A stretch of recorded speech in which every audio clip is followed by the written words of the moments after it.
Hey guys. This is What If Naruto has sunshine. Born with the nine tails sealed within him and a mysterious power called sunshine, Naruto Uzumaki lives a life of duality. By day, especially at noon, he becomes overwhelmingly powerful and arrogant, his strength rivaling the greatest ninja. By night, he is weak and meek, vulnerable to those who despise him. Hit like and subscribe if you like this one, and also please check the author in the description. Let's start. We are pain, that's all. We are God.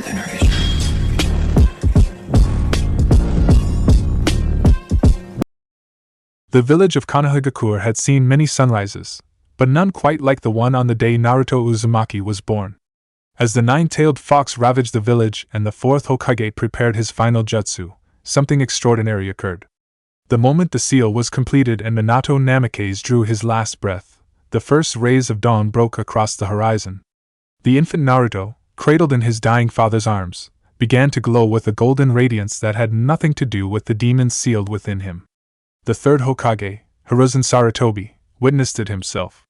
As he took the crying child from Minato's cooling hands, he felt an unusual warmth emanating from the boy. It wasn't the corrupted, malevolent chakra of the nine tails. It was something pure and powerful, something that seemed to resonate with the very sun itself. "What is this?" Hiruzen whispered, his aged eyes widening as he examined the glowing infant. The child's body temperature was elevated, but not dangerously so. His skin seemed to shimmer with golden light, and his eyes, when they opened, held a depth and intensity that no newborn should possess. The medical nin who examined Naruto in the hours following the attack were baffled. They could detect the nine tails chakra, yes, but there was another power entirely, something that their instruments couldn't properly measure. It seemed to ebb and flow with the position of the sun in the sky, growing stronger as noon approached and weakening as night fell. Hiruzen made a decision that day that would shape Naruto's entire childhood. He declared that the boy's status as a Jinchuriki would be known only to those who already knew, but this strange solar power would be kept secret for as long as possible. He feared what the other nations might do if they learned that Konoha possessed not only a Jinchuriki but also a child with an unknown, potentially devastating power. But secrets have a way of revealing themselves, especially when they manifest in ways that cannot be hidden. Naruto's childhood was marked by the duality that would define his entire life. During the day, particularly as noon approached, the young boy would become increasingly energetic, his body growing warmer, his movements becoming faster and stronger. The caretakers at the orphanage where he lived noticed that he never got sick during daylight hours, that cuts and bruises healed with remarkable speed when the sun was high in the sky. But as evening approached and darkness fell, Naruto would transform. The boisterous, energetic child would become quiet, almost timid. His strength would fade to levels below that of a normal child his age. He would stumble and fall, his coordination deserting him. The other children quickly learned to pick on him during these hours, knowing that the strange boy who seemed so strong during the day was vulnerable once the sun set. The villagers' reactions to Naruto were complex and varied. Some feared him, seeing in his golden glow the same destructive power as the nine tails that had killed their loved ones. They whispered that the demon was manifesting itself through the boy, that the seal was imperfect, that he would one day lose control and destroy them all. Others were jealous. Ninja from lesser clans saw this orphan boy, this nobody with no family name, blessed with immense power. They resented that such gifts were wasted on someone with no lineage, no heritage, no proper clan to guide and shape that power. But there were also those who admired him. Some of the younger generation, those who had not lost family to the nine tails, saw in Naruto's dual nature something fascinating. The Ino Shikacho trio's children were among these. Shikamaru found Naruto's condition troublesome but interesting. Choji appreciated that Naruto never mocked his eating habits. And Ino saw something in the lonely boy that others missed. Ino Yamanaka was 6 years old when she first truly noticed Naruto. It was a bright summer day, and she had been practicing flower arrangement with her mother when she heard a commotion in the street. Rushing outside, she saw a group of older boys surrounding a small blonde child. "Monster!" they shouted. "Demon! Why don't you just die?" The blonde boy, Naruto, stood in the center of their circle. His body was glowing faintly with golden light, and his eyes held a defiance that seemed far too mature for his young face. But Ino could see something the bullies couldn't. She could see the loneliness in those eyes, the desperate need for acceptance, for connection, for someone to see him as more than a monster or a freak. "Leave him alone!" Ino shouted, pushing her way through the circle.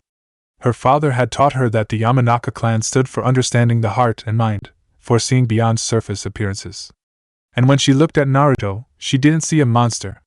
She saw a child who needed a friend. The bullies scattered, not wanting to face the wrath of a clan heir, even one as young as Ino. Naruto stared at her, his glowing eyes wide with surprise. "Are you okay?" Ino asked, kneeling down to his level. Naruto nodded slowly, his characteristic bravado nowhere to be seen. At this moment, with the sun still high but beginning its afternoon descent, he was caught between his two natures, not quite as arrogant as he would be at noon, not yet as meek as he would be at night. "Thank you," he whispered. Ino smiled. "What's your name?" "Naruto. Naruto Uzumaki. I'm Ino Yamanaka. Want to be friends?" That simple question, asked with genuine warmth, planted a seed in Naruto's heart that would grow into something far deeper than friendship. To him, Ino became his personal sun, the warmth that filled his heart when the actual sun could not. The years passed, and Naruto grew. His dual nature became more pronounced as he aged. During the peak hours of the day, particularly around noon, he would become almost unbearably arrogant. His power would surge, his body would grow warmer. He would strut through the village, his chest puffed out, declaring himself the strongest ninja in history, destined to become not just Hokage but the god of shinobi. The villagers who already disliked him found this daytime persona insufferable. They would mutter about his arrogance, about how a demon child had no right to such pride. Some of the Ninja Academy instructors were particularly harsh on him, trying to humble him, to break that pride. But as evening approached, the change would come. Naruto's confidence would evaporate like morning dew. His body would cool, his strength would fade, and he would become apologetic, polite, almost painfully shy. He would bow deeply to anyone he passed, apologize profusely for the smallest infractions, and speak in barely audible whispers. The same villagers who hated his daytime arrogance found his nighttime meekness pathetic. They couldn't win, Naruto thought bitterly. During the day, he was too proud. At night, he was too weak. There was no version of himself that they would accept. Except Ino. Ino accepted both versions of him. She would seek him out during the day, when his arrogance was at its peak, and rather than being put off by his boasts, she would laugh and challenge him to back up his words. She would train with him, push him, keep his ego in check while never making him feel worthless. And at night, when he was meek and quiet, she would sit with him and talk. She would tell him about her day, about her training, about her dreams of becoming a great kunoichi. She would ask his advice, valuing his opinion even when he stammered and apologized for offering it. She made him feel valued in both his forms. Naruto's love for Ino grew with each passing day, as constant and reliable as the sunrise itself. She was his light in the darkness, the one person who saw all of him and didn't turn away. At the Ninja Academy, Naruto's abilities were noted with a mixture of concern and interest. Iraka Yumino, one of the few instructors who treated Naruto with genuine kindness, observed that the boy's performance varied dramatically depending on the time of day. Morning exams saw Naruto performing at levels far above his peers. Afternoon sessions, particularly those around noon, were almost unfair to the other students, as Naruto's speed, strength, and reflexes surpassed even some genin. But evening classes were a different story. Naruto would struggle with the most basic exercises, his taijutsu form would fall apart, and his chakra control would become erratic. Iraka reported these observations to the third Hokage, who listened with growing concern. The boy's power was increasing as he aged, just as they had feared. Soon, it would become impossible to hide. "We must prepare for when his power becomes public knowledge," Hiruzen said gravely. "When that day comes, Naruto will need to be strong enough to protect himself and wise enough to use his power responsibly." "Do you know what this power is, Lord Hokage?" Iraka asked. Hiruzen shook his head. "I have searched every scroll, every ancient text in our archives. There is no record of any power like this in ninja history. It's as if it came from somewhere else entirely, some other world or legend. Whatever it is, it chose Naruto, or perhaps the Nine-Tails ceiling somehow awakened it. I cannot say for certain." What Hiruzen didn't tell Iraka was that he had consulted with Jiraiya about the phenomenon. The legendary Sannin had returned to the village briefly and examined Naruto with great interest. Jiraiya's conclusion had been both fascinating and troubling. This isn't chakra as we know it, Jiraiya had said, his usual jovial demeanor replaced by serious contemplation. Or rather, it is chakra, but it's being generated in a way I've never seen before. It's as if his body is converting solar radiation directly into energy. The Nine-Tails chakra seems to amplify this process, creating a feedback loop that makes both powers stronger. Is he in danger? Hiruzen had asked. Not physically, not yet. But sensei, when this boy hits puberty, when his chakra pathways fully develop and this power reaches its full potential. Jiraiya had trailed off, his expression grave. He could become the most powerful being in the Shinobi world. Or he could burn himself out completely. We won't know until it happens. Naruto himself remained largely ignorant of the true nature of his power. He knew he was stronger during the day and weaker at night. He knew the villagers feared him for reasons beyond the Nine-Tails.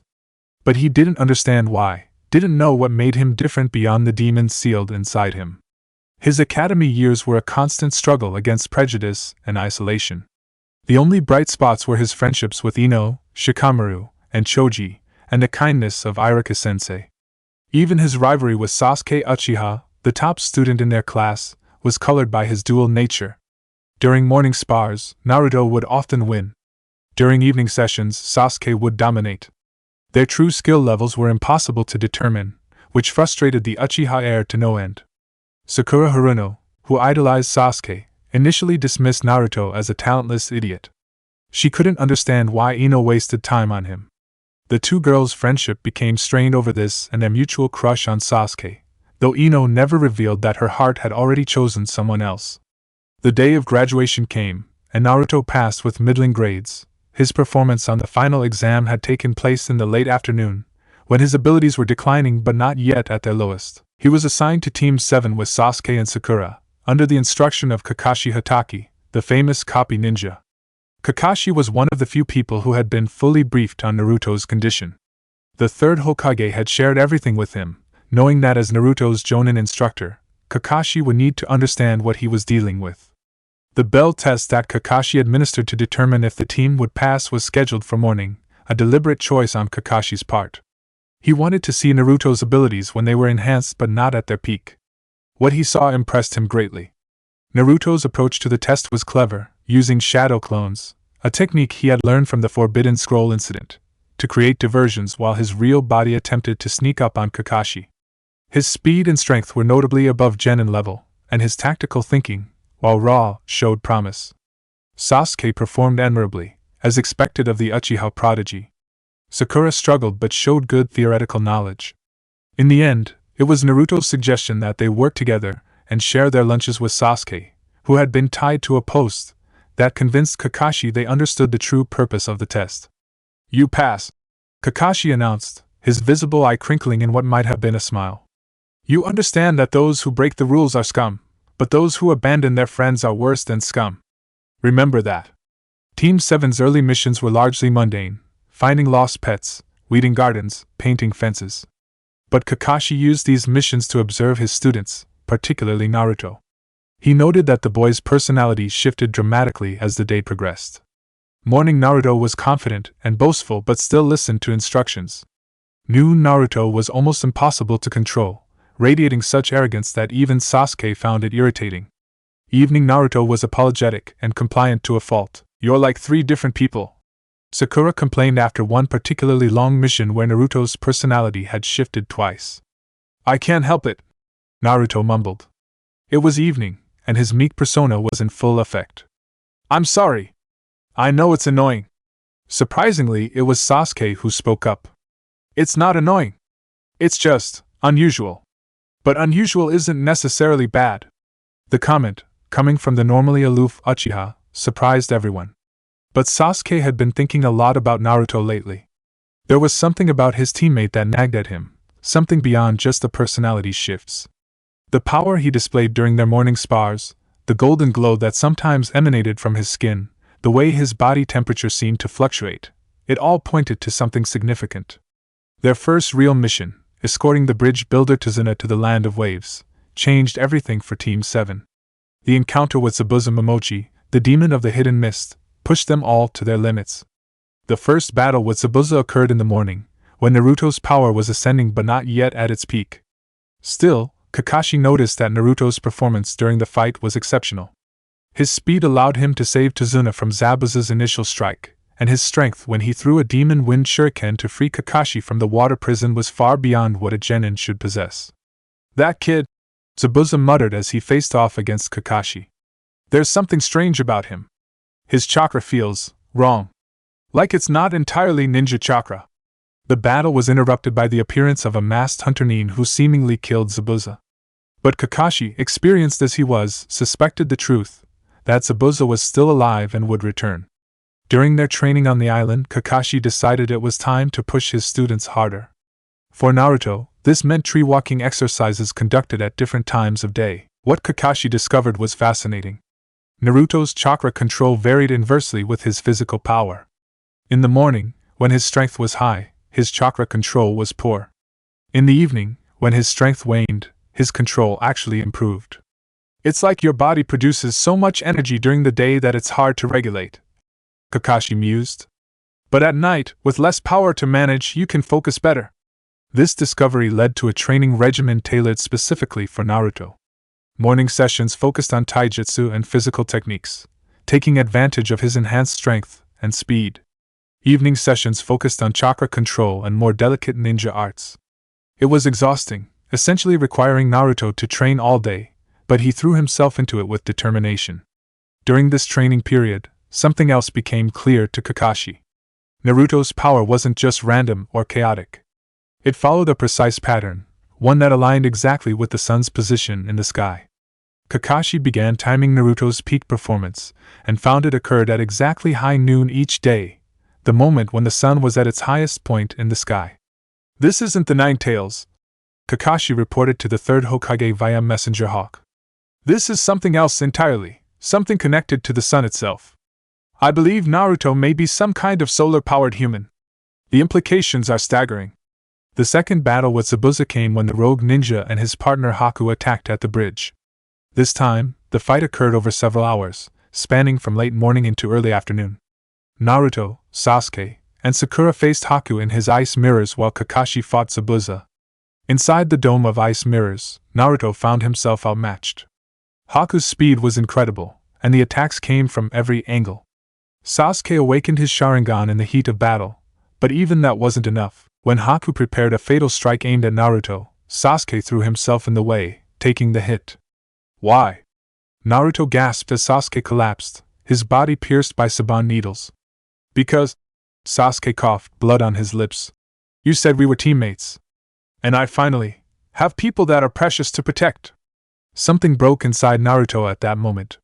Not broke, shattered. And in the void left behind, something else filled in. The Nine Tails chakra exploded outward, the red malevolent energy swirling around Naruto's body. But it didn't corrupt his solar power. Instead, the two forces merged, the red and gold energies intertwining, creating something new. Naruto's body erupted with heat. The ice mirrors around him began to melt, simply unable to withstand the temperature radiating from his skin. His eyes glowed like molten gold, and his voice, when he spoke, held a resonance that made Haku step back in fear. "You hurt my friend," Naruto said, his tone cold despite the heat radiating from him. "Unforgivable." The beating that followed was brutal. Naruto's enhanced strength, amplified by both the Nine Tails and his solar power, shattered the ice mirrors like glass. Haku, for all his skill, couldn't land a hit on Naruto, whose speed had increased to the point that he seemed to simply appear wherever Haku tried to strike. It was only when Haku revealed his tragic past, his devotion to Zabuza, that Naruto's rage cooled. The boy understood loneliness, understood what it meant to find someone who gave your life purpose. He couldn't kill someone who was so much like himself. The battle ended with Haku sacrificing himself to save Zabuza from Kakashi's lightning blade. When Gato arrived with his thugs, it was Naruto who dealt with them. The mob of mercenaries took one look at the boy radiating golden light and heat, his eyes burning with righteous fury, and they fled. Even Gato, in his greed and cruelty, recognized the predator when he saw one. Zabuza, wounded and dying, looked at Naruto with something like respect. "Kid, whatever you are, you're going to shake this world to its foundations. I can feel it." The bridge was completed, and Team 7 returned to Konoha as heroes. But the Land of Waves mission had changed them all. Sasuke had awakened his Sharingan, and gained a new appreciation for teamwork. Sakura had realized she needed to become stronger to support her teammates. And Naruto had felt his two powers merge for the first time, had touched something deep and primal within himself. The Chunin exams loomed on the horizon, and with them, the moment when Naruto's secret would finally be revealed to the world. The announcement of the Chunin exams created a buzz of excitement throughout Konoha's genin population. For Naruto, it represented an opportunity he had been waiting for, a chance to prove himself on a grand stage, to show everyone that he was more than just a demon container or a freak with strange powers. Team 7 was nominated by Kakashi to participate, along with several other rookie teams. The competition would be fierce, with genin from multiple villages all vying for promotion. Among them were teams from Suna, Oto, and various other hidden villages, all with their own prodigies and talented ninja. The first exam, the written test administered by Ibiki Marino, was scheduled for late morning. Naruto's confidence was high as he entered the examination room. The test itself was designed to assess information-gathering skills and the ability to cheat without being caught, though Naruto didn't realize this. The final question, the one that required choosing between attempting the question with the risk of never being able to take the exam again or giving up, didn't faze daytime Naruto at all. He stood up, his hand raised high, and declared with absolute confidence, "I'll take your question. And even if I fail, I'll become Hokage anyway. That's a promise." His boldness inspired other students to remain, and the first exam was passed. The second exam, held in the Forest of Death under Anko Mitarashi's supervision, took place over 5 days. This extended time frame meant that Team 7 would experience Naruto at all his various power levels, from his peak at noon to his weakest at midnight. Anko's explanation of the exam was straightforward: reach the tower in the center of the forest within 5 days with both a heaven and earth scroll. What she didn't mention was the sheer danger lurking in that forest, from giant predators to enemy teams willing to kill. Team 7's first day went smoothly. Morning Naruto was confident and strong, easily handling the giant leeches and other creatures they encountered. They secured one scroll from a team of Aim Nin without much difficulty, Naruto's enhanced speed and strength making the fight almost unfair. But as evening approached, Kakashi's earlier warnings proved prescient. Naruto's strength began to fade, his confidence evaporated, and he became a liability rather than an asset. When they were ambushed by Orochimaru, disguised as a Kusanin, Naruto was at his weakest. The Sanin's interest was primarily in Sasuke, but he noticed Naruto's condition immediately. "How interesting," Orochimaru hissed, his tongue flicking out. "The boy's chakra is almost non-existent right now. But this morning, I sensed something different from him." "What are you, child?" Sasuke stepped in front of Naruto protectively. "Stay away from him." The battle that followed was brutal. Orochimaru incapacitated Sakura with a genjutsu, forced Sasuke to awaken a higher level of his Sharingan, and then planted the curse seal on the Uchiha. But before he left, he turned to Naruto one last time. "I'll be watching you, boy. When the sun rises again, I want to see what you truly are." That night was one of the worst of Naruto's life. Weak, terrified, and unable to protect his friends, he could only watch as Sasuke writhed in pain from the curse seal. Sakura, recovered from the genjutsu, stood guard over both of them, fighting off Sannin with a determination born of desperation. When dawn finally came, Naruto felt his power returning. It was a slow process, the sun rising gradually, his strength flowing back into his limbs like water filling a vessel. By the time Rock Lee and his team arrived to help drive off the Sannin, Naruto was back to fighting form. The remainder of the 5 days tested Team 7 in ways they hadn't anticipated. They learned to work around Naruto's power fluctuations, scheduling their movements to take advantage of his daytime strength and finding shelter during the night when he was vulnerable. Sasuke, despite the pain from the curse seal, showed increasing tactical acumen. Sakura grew in confidence, her analytical mind helping them avoid unnecessary confrontations. They reached the tower on the 4th day, well ahead of schedule. The message inside the scrolls spoke of the importance of both body and mind, heaven and earth working in harmony, a message that resonated with Naruto more than the others realized. His own existence was a constant balancing act between opposing forces. The preliminary rounds of the 3rd exam were necessary to reduce the number of participants for the final tournament. The matches were selected randomly, one-on-one fights that would determine who advanced. Naruto watched as his friends and rivals fought, Sasuke versus Yoroi, Sakura versus Ino, Shikamaru vs. Kin. The match between Sakura and Ino was particularly intense. The two former friends held nothing back, kunai clashing, jutsu flying. In the end, they knocked each other out simultaneously, resulting in a double disqualification. As Medical Nin carried them off the floor, Naruto felt a pang in his chest. He hated seeing Ino hurt, even in a sanctioned match. When Naruto's own match was announced, Naruto Uzumaki vs. Kiba Inuzuka, the time was late afternoon. His power was good but not at its peak. Kiba, confident and aggressive with Akamaru at his side, thought he had the advantage. "I'm going to expose you for the fraud you are," Kiba declared. "Everyone knows you're only strong in the morning. It's almost evening now, so you're already getting weaker." Kiba wasn't wrong, but he underestimated how strong Naruto still was even in his declining phase. The match was closer than Naruto would have liked. Kiba's coordination with Akamaru was excellent, and the Fang over Fang technique pushed Naruto to his limits. In the end, Naruto won by disguising himself as Kiba using transformation jutsu, a trick that fooled Akamaru long enough for Naruto to land a decisive blow on the real Kiba. Other matches passed. Neji vs. Hinata, a brutal affair that left Naruto seething with anger at Neji's cruelty. Gaara vs. Lee, which demonstrated the terrifying power of Suna's Jinchuriki. Temari vs. Tenten, a one-sided match that showcased Temari's win techniques. The final match of the preliminaries was announced, Choji Akimichi vs. Dosu Kinyuta. But it never took place. Dosu forfeited immediately, claiming injury from his earlier encounter with Team 7 in the forest. In reality, he had been unnerved by Orochimaru's orders and wanted to avoid further conflict. This meant that all the participants for the final exam were set. They had 1 month to prepare, 1 month to train and develop new techniques.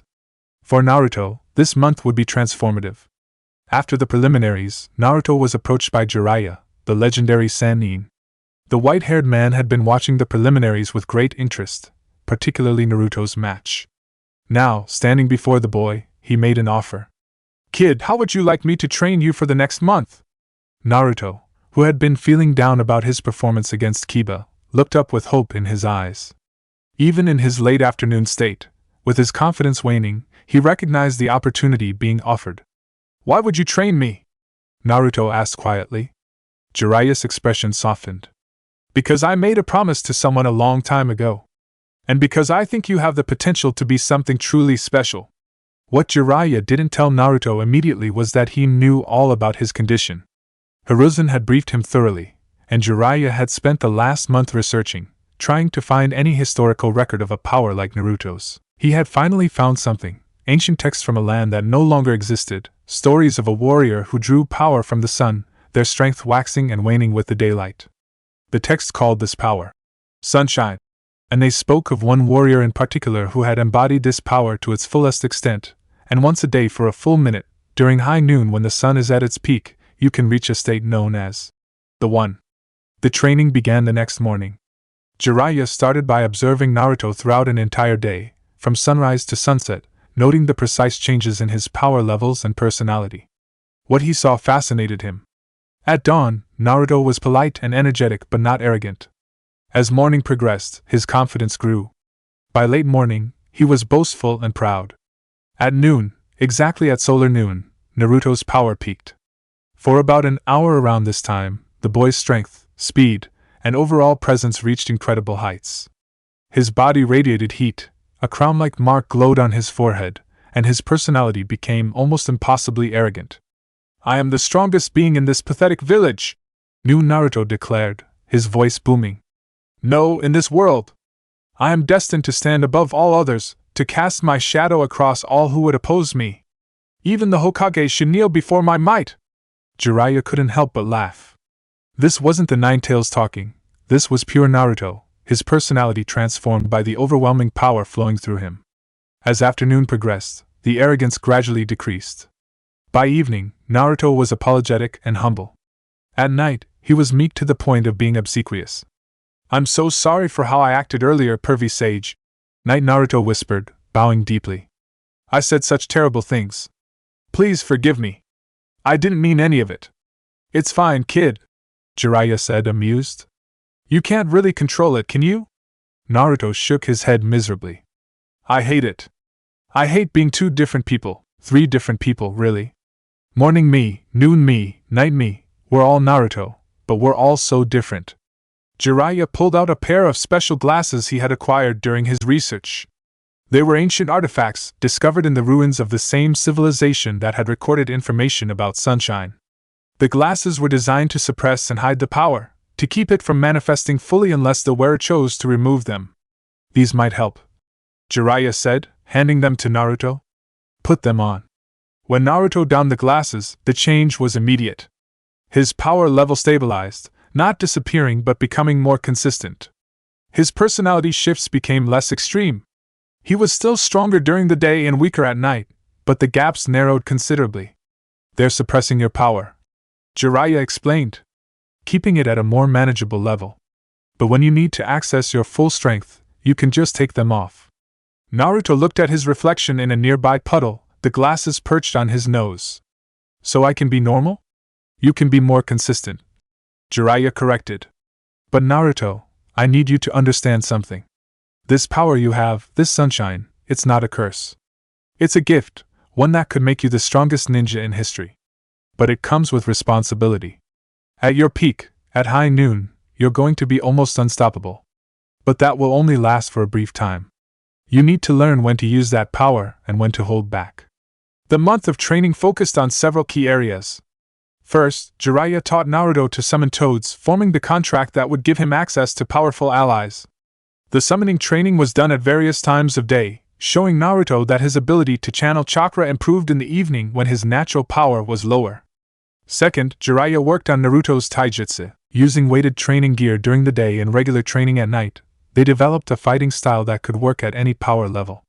Naruto learned to read his own body, to understand exactly how strong he was at any given moment based on the sun's position.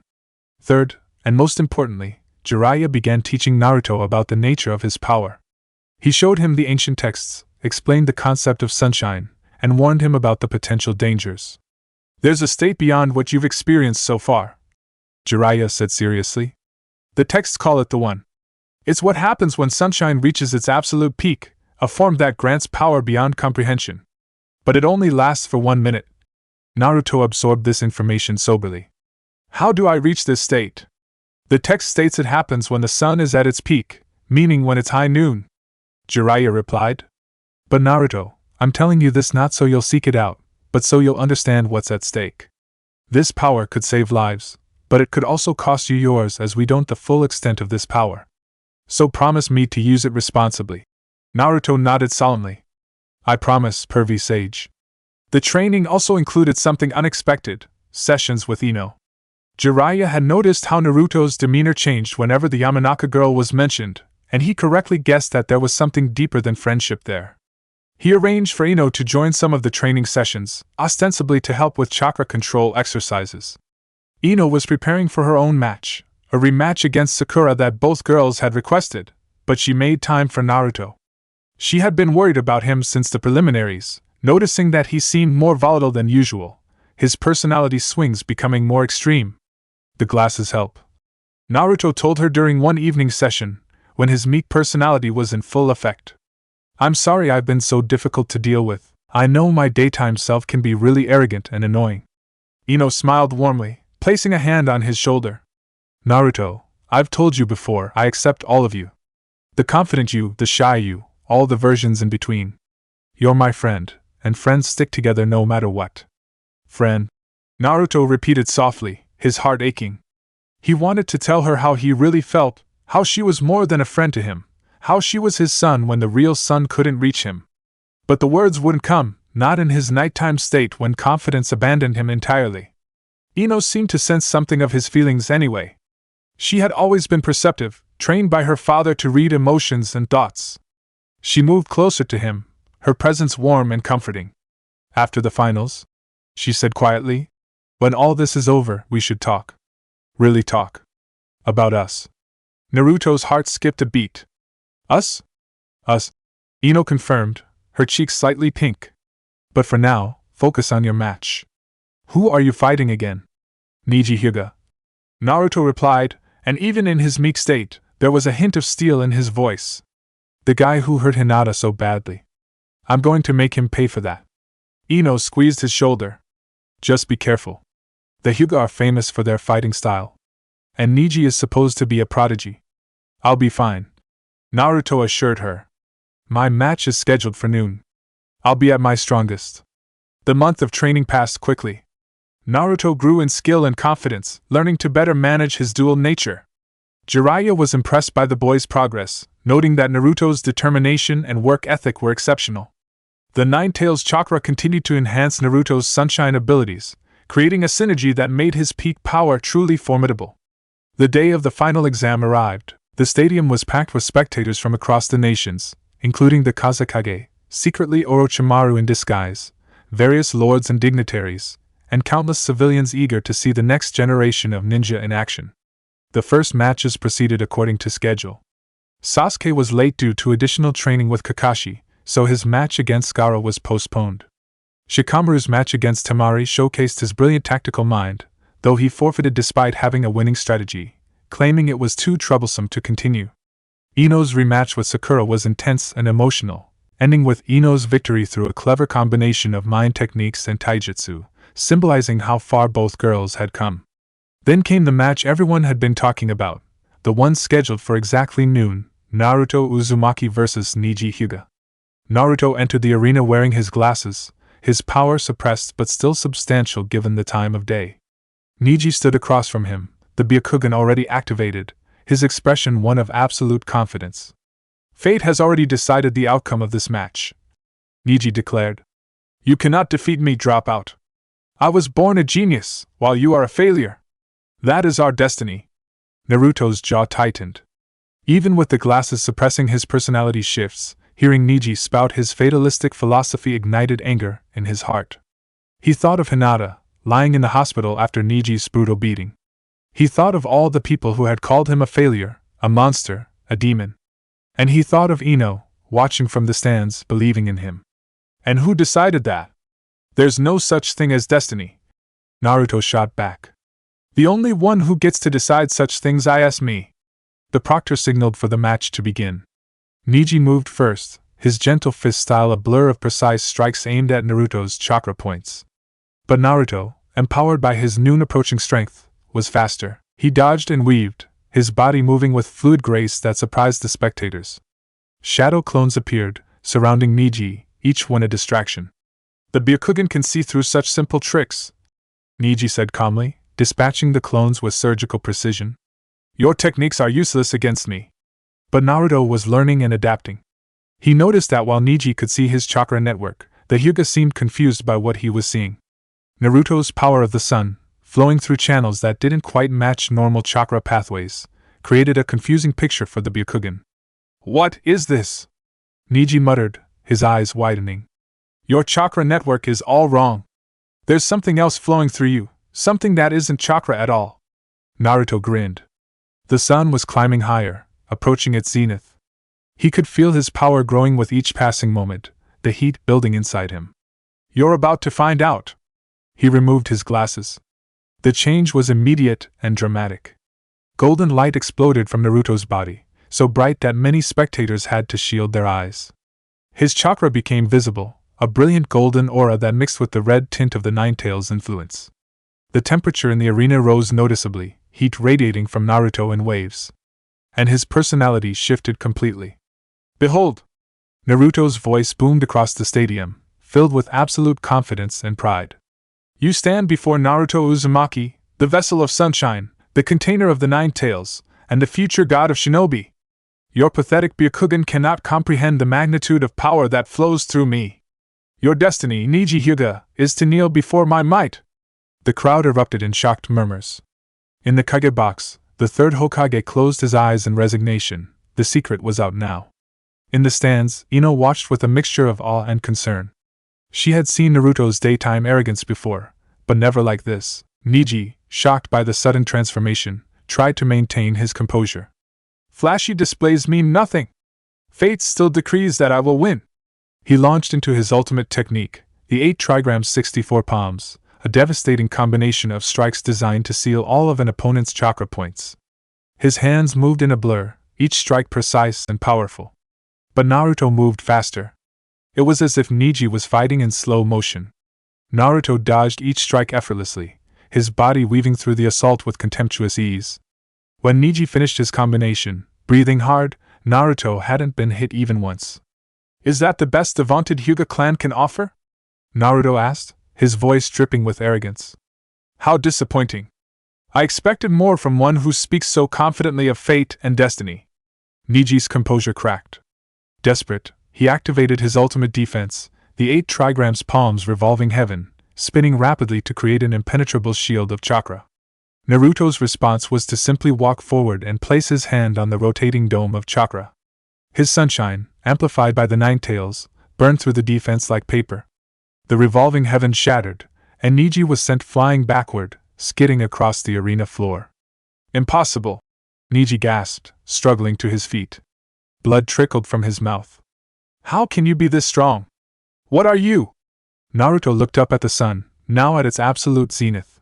It was exactly noon, solar noon, the moment of his greatest power.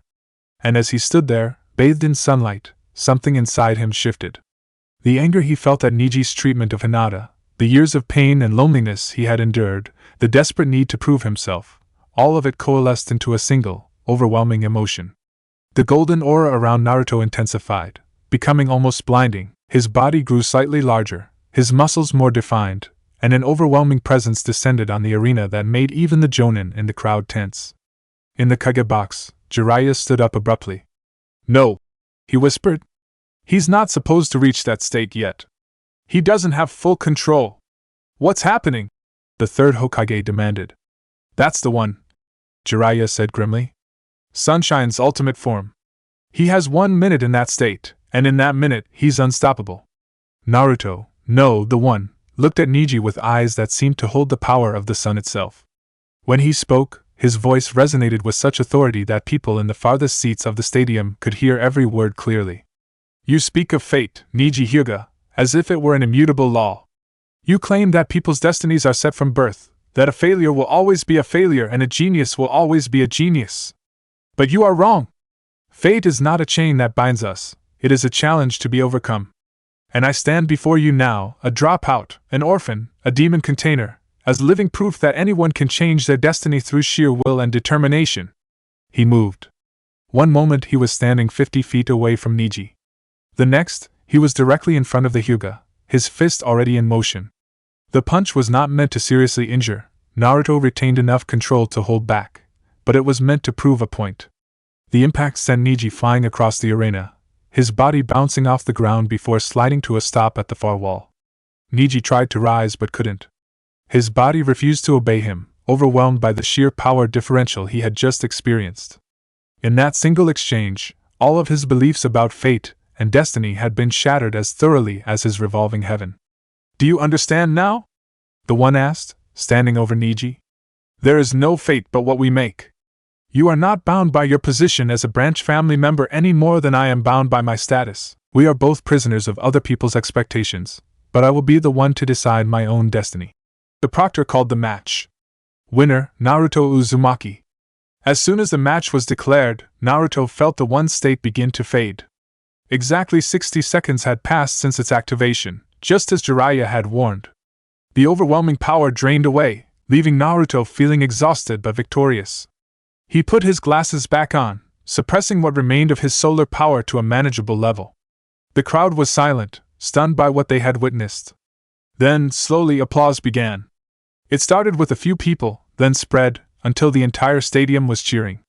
They had just witnessed something unprecedented, a display of power unlike anything in living memory.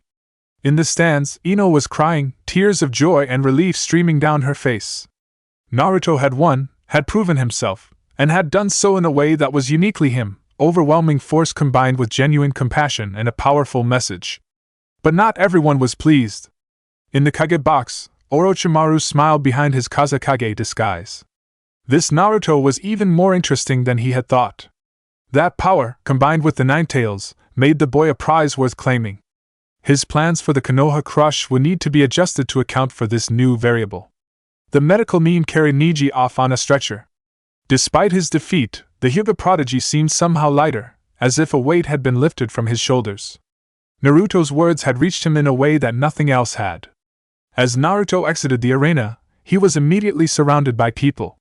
Kakashi appeared first, placing a hand on his student's shoulder with pride evident in his visible eye. Jiraiya was next, looking stern but also impressed. That was reckless. Jiraiya chided. But I won. Naruto replied, his personality already shifting toward his afternoon state, less arrogant but still confident. I won, and I proved that Niji's philosophy was wrong. That's what mattered. Before Jiraiya could respond, Ino pushed through the crowd and threw her arms around Naruto. You idiot! She sobbed into his chest. You scared me so much. When you started glowing like that, I thought you were going to hurt yourself. Naruto hesitantly returned the embrace, acutely aware of everyone watching. I'm okay, Ino. I promise. She pulled back, looking up at him with tear-stained cheeks. Don't do that again. Not unless there's no other choice. I'll try, Naruto said softly. The moment was interrupted by a sudden explosion. The Konoha crush had begun. Orochimaru's forces, along with Suna ninja who believed they were acting on the Kazekage's orders, began their assault on the village. Sound ninja dropped from the rafters, Genjutsu blanketed the stadium putting civilians to sleep, and a massive three-headed snake appeared at the village walls. Protect the civilians, the third Hokage ordered, as his ANBU engaged the enemy. Jonin, defend the village. Genin, evacuate the civilians. But before anyone could move, a barrier erected around the Kage box, trapping Hiruzen inside with Orochimaru and his sound 4 bodyguards. The Sannin revealed himself, shedding his Kazekage disguise. Sensei, Orochimaru hissed with dark amusement. It's time we settled things between us. From his position below, Naruto watched in horror as the third Hokage prepared to face his former student. Jiraiya moved to help, but Orochimaru's barrier prevented anyone from entering or leaving. The fight between student and teacher would be a private one. Naruto, Kakashi called. We need to pursue Sasuke and the others. They've gone after Gaara, who fled the village. If Gaara loses control of his Bijou, I understand, Naruto said, a bit tired and his mind racing. It was early afternoon now, his power still strong but beginning its slow decline. Let's go. Team 7, joined by Sakura and Shikamaru, pursued Sasuke, who had already gone after Gaara. The forest blurred around them as they raced through the trees, following the trail of destruction left by Gaara's sand. They found Sasuke engaged in battle with Gaara, who had already begun his transformation into Shikaku, the one-tailed beast. The sight of the massive sand construct, Gaara's body merged with the transformed sand, was terrifying. Sasuke! Naruto called out. Fall back! You can't fight that alone! But Sasuke, driven by his own demons and his desire to prove himself against powerful opponents, didn't listen. He launched his Chidori, the lightning-enhanced thrust that Kakashi had taught him, directly at Gaara's transformed form. The attack penetrated Gaara's sand defense, drawing blood and causing the partially transformed Jinchuriki to scream in pain and fury. But it also pushed Gaara fully over the edge. The transformation completed, and Shikaku's chakra flooded out, creating a massive sand construct that towered over the forest. Finally! The voice that emerged was not Gaara's but Shikaku's, mad with bloodlust. I'm free! I'll kill you all! Naruto looked up at the massive Bijou, and something stirred within him. Inside his own seal, the Nine-Tails opened its eyes, recognizing its fellow-tailed beast. Brat! Kurama's voice rumbled in Naruto's mind. That Tanuki is out of control. If you don't stop him, he'll destroy everything in his path. Who are you? Shocked, Naruto asked mentally. I'm strong, but I don't know if I can fight something that big. Use my power, Kurama said. My chakra combined with your sunshine. We can match him. Naruto hesitated for only a moment. Then he nodded, making his decision. He removed his glasses again, letting his solar power flow freely. Simultaneously, he tapped into the Nine-Tails chakra, drawing on Kurama's power with the Bijou's willing cooperation. The combination was spectacular. Golden solar energy intertwined with red Bijou chakra, creating an aura around Naruto that seemed to burn with its own light. His body temperature spiked, the grass beneath his feet beginning to char and smoke. Sasuke, Sakura, everyone else, fall back! Naruto commanded, his voice carrying absolute authority. This fight is between me and Gaara now! He summoned Gamabunta, the boss toad appearing in a massive cloud of smoke. The giant toad took one look at the situation and groaned. Brat, you've got to be kidding me. You want me to fight the Shikaku? I'll do most of the fighting, Naruto promised, standing on Gamabunta's head. I just need you to help me reach him and keep him occupied. We have no time to waste. The sun is going down. What followed was a battle that would become legendary in the Hidden Village's history books. Naruto, empowered by both Sunshine and the Nine Tails, fought with a ferocity and strength that shocked even Gamabunta. He leaped from the toad's head, his body wreathed in golden red energy, and punched Shikaku directly in the face with enough force to stagger the massive Bijou. The Shikaku roared and retaliated, sending waves of sand and wind at Naruto. But Naruto was relentless, pushing through the attacks, his solar-enhanced body shrugging off damage that would have killed a normal ninja.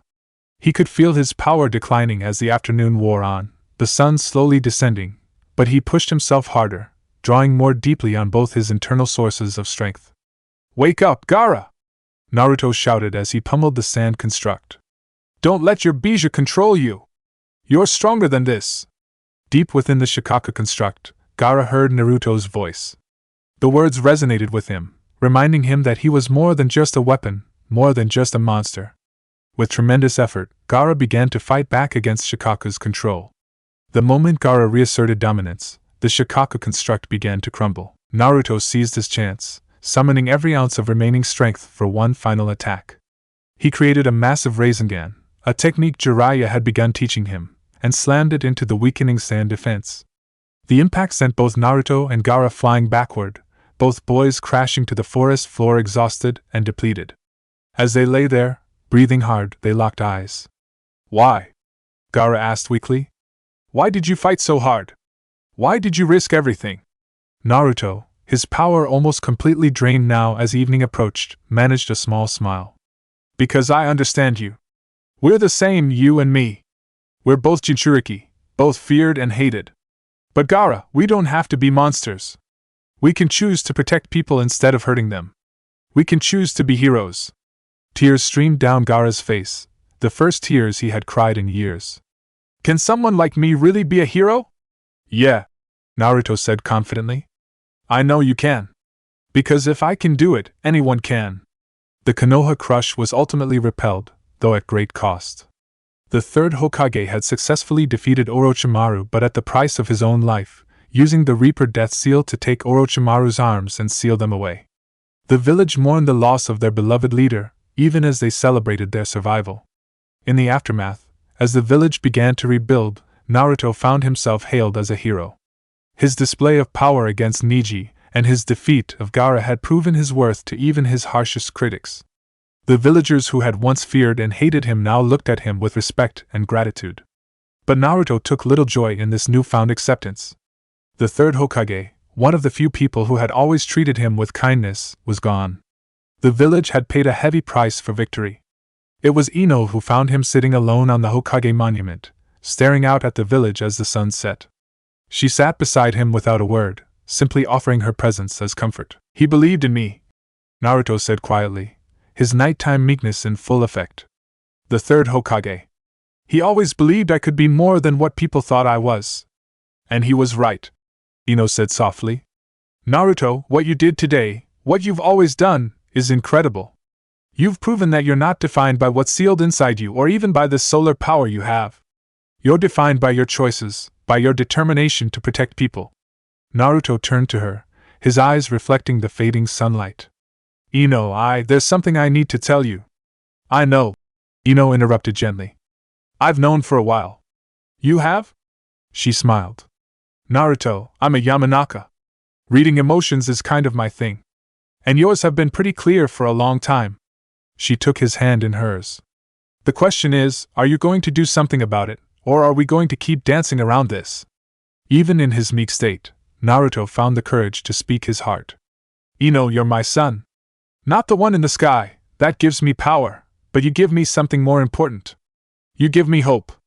You give me a reason to want to be better.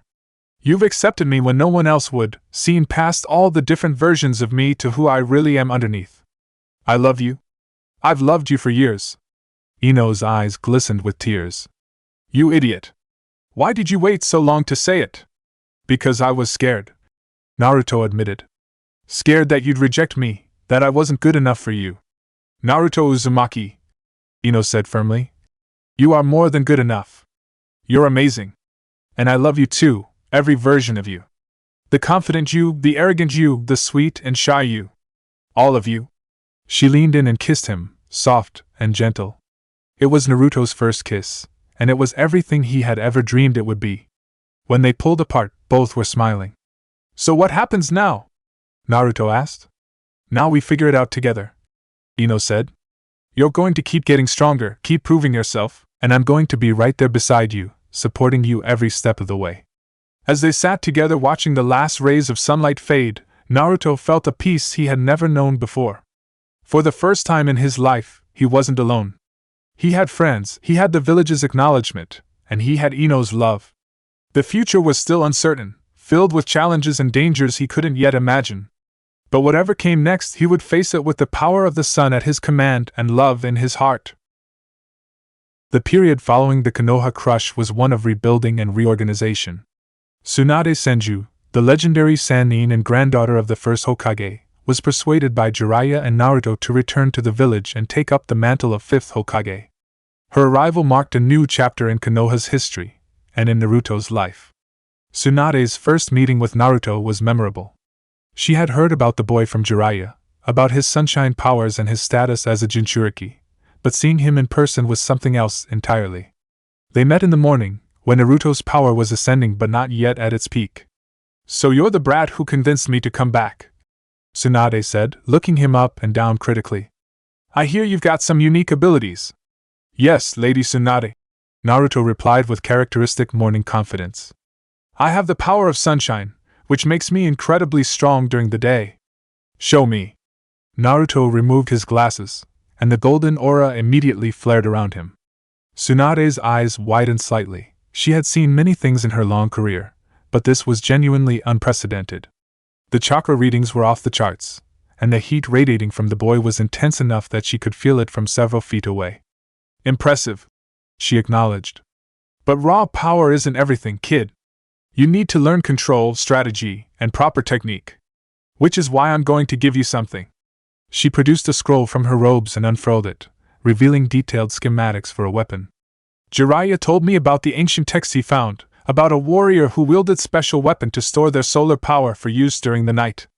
I've taken those designs and improved on them with modern forging techniques and chakra-conductive materials. Naruto's eyes widened as he studied the design. It was a sword, massive and ornate, with a core designed to absorb and store solar energy. The blade was etched with seals that would prevent the stored energy from dissipating, allowing Naruto to carry the power of day into the darkness of night. I call it Rita, Tsunade continued. It means divine axe in an ancient language, though I've designed it as a sword instead. The weapon will be forged by the best craftsmen in the Land of Fire, using materials that can withstand the intense heat your power generates. Why? Naruto asked, overwhelmed by the gesture. Why would you do this for me? Tsunade's expression softened slightly. Because you remind me of them. Of Nawaki and Dan, the people I loved and lost. You have their same determination, their same refusal to give up no matter how impossible things seem. And because Konoha needs strong ninja, now more than ever. This village has lost too many good people. I won't lose any more if I can help it. The forging of Rita took 3 months. During that time, Naruto continued his training with Jiraiya and occasionally with Tsunade herself. The fifth Hokage taught him the basics of medical ninjutsu, noting that his enhanced healing during daytime hours made him a natural at it, even if he could only effectively use such techniques when the sun was up. Meanwhile, the other members of Team 7 were going through their own developments. Sasuke, who had been on the verge of leaving to seek power from Orochimaru before the Konoha crush, found his plans disrupted by Naruto's display of power against Neji and Gaara. The Uchiha prodigy was forced to confront a difficult truth: Naruto had surpassed him. This realization could have driven Sasuke away, fueled his need for power to the point where he abandoned the village. But something had changed during the Chunin exams. When Sasuke had sacrificed himself to save Naruto in the Land of Waves, he had remembered what it felt like to care about someone other than revenge, and when he had fought alongside his team during the Konoha crush, he had felt the strength that came from protecting others rather than just seeking personal power. Kakashi noticed the turmoil in his student and intervened, spending long hours talking with Sasuke about strength, bonds, and the nature of revenge. He shared his own story, How his obsession with following rules had cost him Obito, how his quest for power had failed to save Rin, and how these losses had nearly destroyed him. Power for power's sake is empty, Sasuke, Kakashi told him. I learned that the hard way. The strength that comes from protecting precious people, that's real power. That's the kind of strength Naruto has tapped into. Slowly, painfully, Sasuke began to change his perspective. He was still driven, still determined to become strong enough to face Itachi someday. But instead of seeing his teammates as obstacles or stepping stones, he began to see them as partners. If he was going to become strong enough to face his brother, he would do it while protecting Konoha, not by abandoning it. This decision was reinforced when Itachi himself appeared in the village, along with Kisame Hashigaki, to capture Naruto for the Akatsuki organization. The encounter took place in the late afternoon, when Naruto's power was still substantial but declining. Itachi's Sharingan immediately noted the unusual chakra flowing through Naruto. Interesting.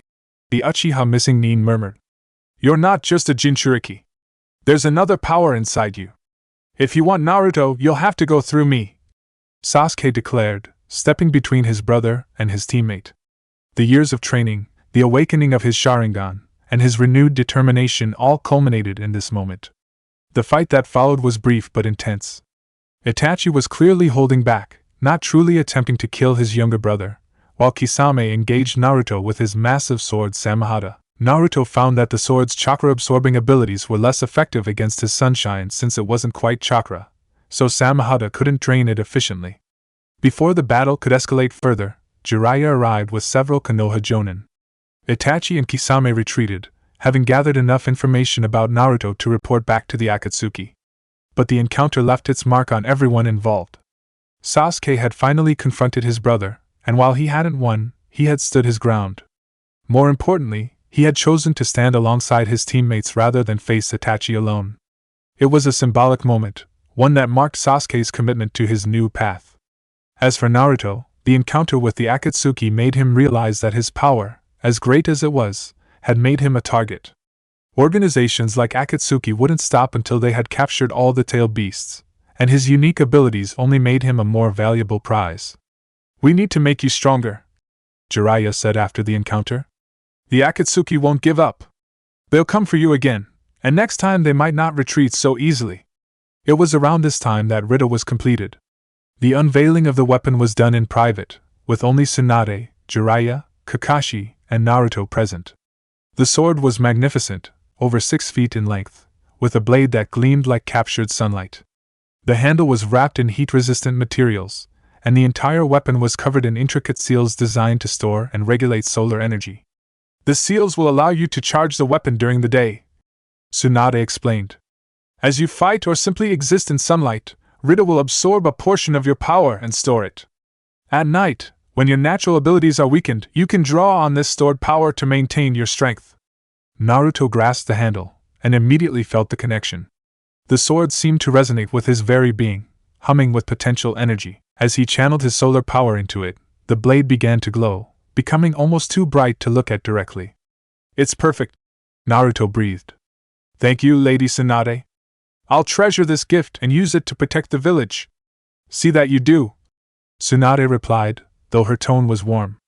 And try not to burn down any buildings with it. Training with Rita became Naruto's primary focus over the next year. He learned to fight as a ninja swordsman, combining his enhanced physical abilities with sword techniques. Jiraiya brought in various sword masters to teach him different styles, and Naruto proved to be a quick learner. His solar-enhanced reflexes and strength made him a natural with the blade.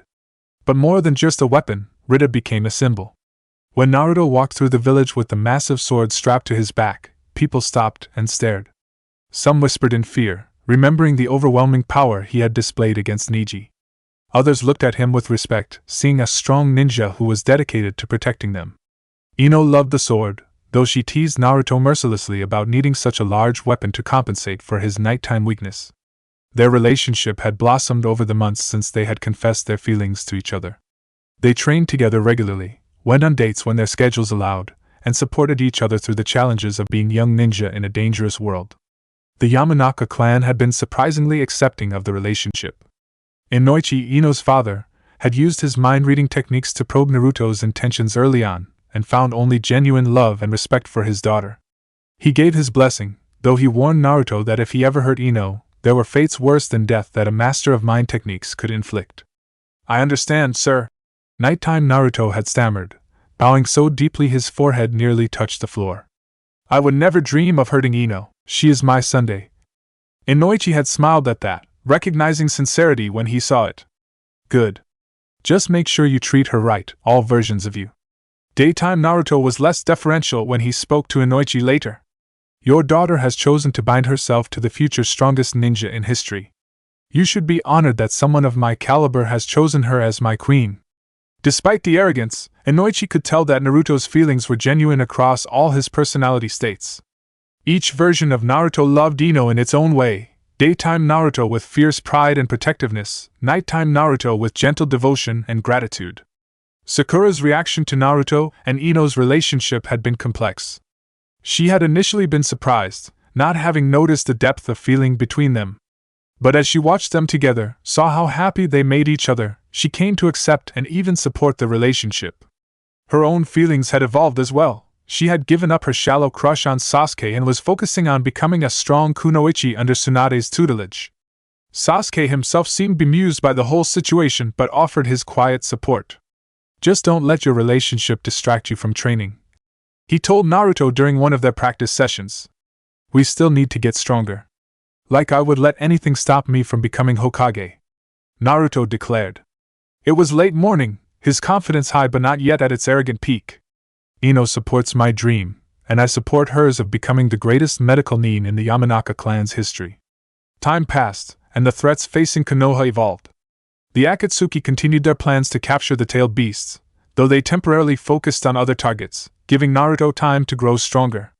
During this period, Team 7 took on increasingly difficult missions, building their experience and reputations. One particularly significant mission involved rescuing the Kazekage, Gaara, who had been elected to the position after demonstrating his changed philosophy and dedication to protecting Tsunagakure.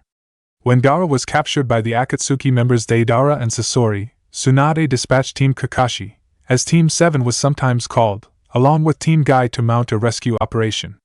The mission was a test of everything Naruto had learned. The fight against Sasori, conducted by Sakura and Lady Chiyo, happened without his direct involvement. But when they caught up to Deidara and faced the reanimated Gaara from whom Shikaku had been extracted, Naruto's power became crucial. The battle occurred in the late morning, with the sun climbing toward its zenith. Naruto wielded Rita with devastating effect, the blade channeling his solar power into strikes that created shockwaves powerful enough to shatter rocks. His combination of enhanced speed, strength, and swordsmanship pushed Deidara to his limits. "What kind of monster are you?" Deidara screamed as he barely avoided another strike that would have cleaved him in two. "That sword, that power, it's not natural." "I'm not a monster," Naruto replied, his morning confidence evident but not overwhelming. "I'm a ninja of Konoha, and I'm here to save my friend." When noon approached and Naruto's power began its surge toward the one state, Deidara recognized that he was outmatched. He attempted his ultimate technique, the massive explosive clay bomb that would have destroyed everything in a massive radius. But Naruto, channeling his solar power through Rita, created a barrier of pure heat that detonated the clay prematurely, containing the explosion. Unfortunately, despite their victory against Deidara, they were too late to save Gaara. The extraction of Shikaku had killed the young Kazekage. Naruto stood over his friend's body, tears streaming down his face, his solar power fluctuating wildly with his emotional turmoil. "No," Naruto whispered. "I promise you. I promise we'd both become leaders of our villages, that we'd prove that Jinchuriki could be heroes. You can't die like this." It was Lady Chiyo who offered a solution, a forbidden jutsu that could restore life at the cost of the user's own. The elderly puppet master, having lived a long life and seeing in Gaara the future of her village, performed the technique without hesitation. Gaara opened his eyes to see Naruto's tear-stained face above him. "Naruto? Welcome back, you idiot," Naruto said with a shaky laugh. "Don't scare me like that again."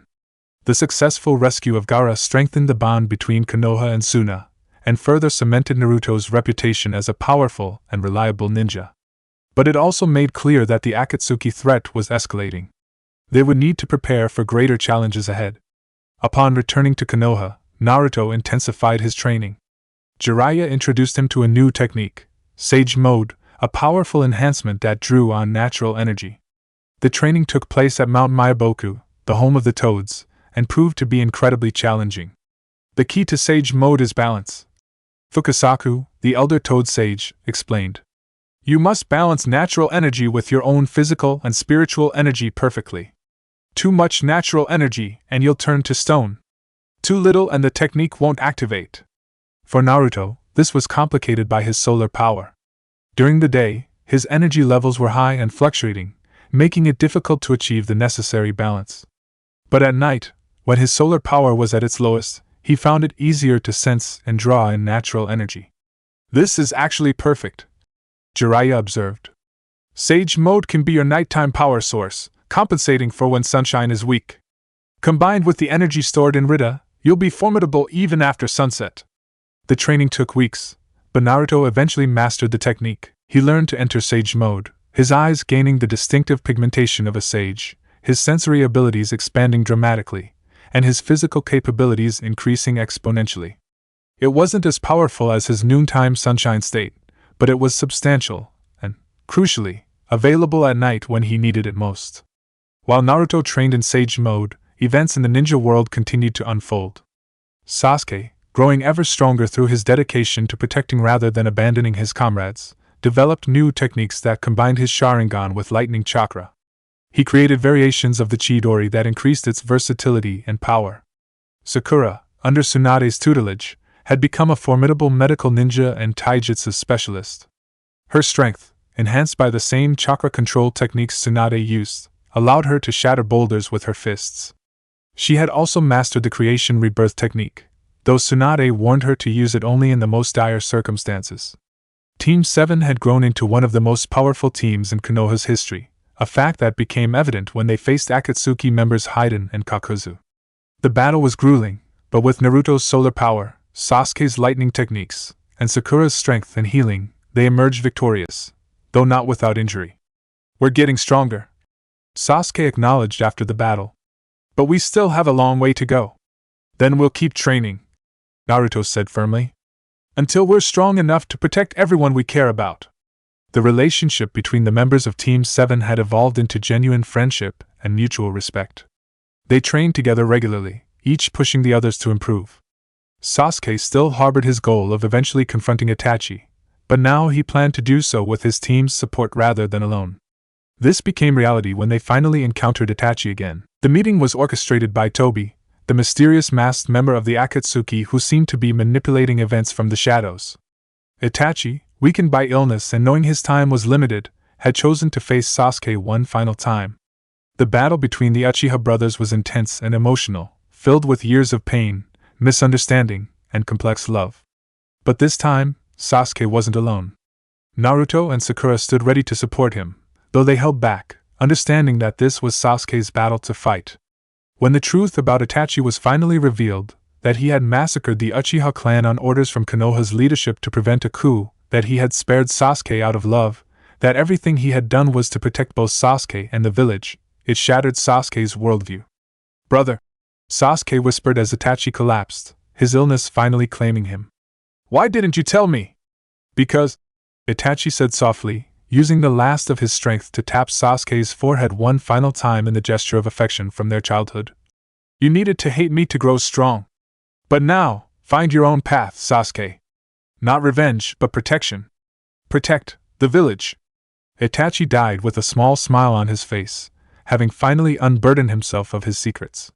Sasuke, supported by Naruto and Sakura, grieved not just for his brother but for all the years lost to misunderstanding and manipulation. In the aftermath, Sasuke made a choice. Instead of turning against Konoha for what its leadership had done to his clan, he chose to honor Itachi's final wish. He would become strong enough to protect the village, to ensure that such tragedies never happened again. It was a decision that surprised many but pleased Naruto immensely. This is who you really are, Naruto told him. Not someone consumed by revenge, but someone who protects. I'm proud to call you my friend. Sasuke nodded, a small smile on his face. Just don't let it go to your head, we still need to settle who's stronger. Obviously it's me, Naruto declared. It was mid-afternoon, his confidence high. My power at noon exceeds anything you can do with your Sharingan. We'll see about that. Sasuke replied with a competitive glint in his eyes. Their rivalry had transformed from something destructive to something that pushed them both to greater heights. And it was this version of Team 7, united, strong, and determined, that would face the greatest threat yet. The Fourth Great Ninja War began not with a declaration but with a revelation. Tobi, revealed to be Obito Uchiha, Kakashi's supposedly dead teammate, declared war on the 5 great nations with a simple goal: to capture the remaining tailed beasts and cast the entire world into an infinite dream state called the Infinite Tsukuyomi. The response from the allied shinobi forces was immediate and unified. For the first time in history, all 5 great villages set aside their differences and formed a coalition to combat this existential threat. Naruto, as one of the remaining Jinchuriki and one of the most powerful ninja in the alliance, was placed in a protected location on the island Turtle, away from the main battlefield. This decision infuriated daytime Naruto. They think to hide me away like I'm some helpless child? I am Naruto Uzumaki, wielder of sunshine, container of the 9 tails. My power could turn the tide of this war. They're trying to protect you, Ino said gently. She had accompanied him to the island, along with several other Konoha ninja, both to keep him company and to keep him from running off to join the fight. If the enemy captures you, they win. That's why you need to stay here. But Naruto couldn't sit idle while his friends fought and died. When he sensed through his connection to the 9 tails that Killer Bee, the 8 tails Jinchuriki, had been captured, he made his decision. Using shadow clones to fool his guards and capitalizing on his afternoon strength, he broke out of confinement and headed for the battlefield. Ino found him preparing to leave and made a choice of her own. If you're going, I'm coming with you. It's too dangerous, Naruto protested. Exactly, which is why you need support, Ino countered. Besides, do you really think you can stop me? Naruto looked at her, the woman he loved, fierce and determined, her eyes blazing with conviction, and realized he couldn't. More than that, he didn't want to. Having Ino by his side made him stronger, gave him another reason to fight. All right, he conceded. But stay close to me. I'll protect you. Ino smiled. And I'll protect you. That's what partners do. They arrived at the battlefield to find chaos. Thousands of ninja from all 5 villages were engaged in combat against an army of white Setsu clones and reanimated legendary ninja controlled by Kabuto's Edo Tensei Jutsu. The scale of the battle was unprecedented, stretching across multiple battlefields. Naruto's arrival was like the sunrise itself. His solar power, at mid-afternoon strength, blazed across the battlefield as he charged into the fray with Rita in hand. The massive sword cleaved through white Setsu clones like wheat before a scythe, each swing releasing waves of solar-heated air that incinerated everything in their path. Naruto! Shikamaru called out, coordinating troops from a command position. You're not supposed to be here. I couldn't sit back while everyone else fought. Naruto shouted back. Point me to where I'm needed most. Shikamaru, pragmatic as ever, quickly adapted to Naruto's presence. Fine. The right flank is being overwhelmed by reanimated Kage. We need someone who can match their power. Naruto charged toward the indicated position, with Ino and several other Konoha ninja following. They arrived to find Gaara and his father, the 4th Kazekage, engaged in battle. The reanimated Kazekage was under Kabuto's control, forced to fight against his own son. Gaara!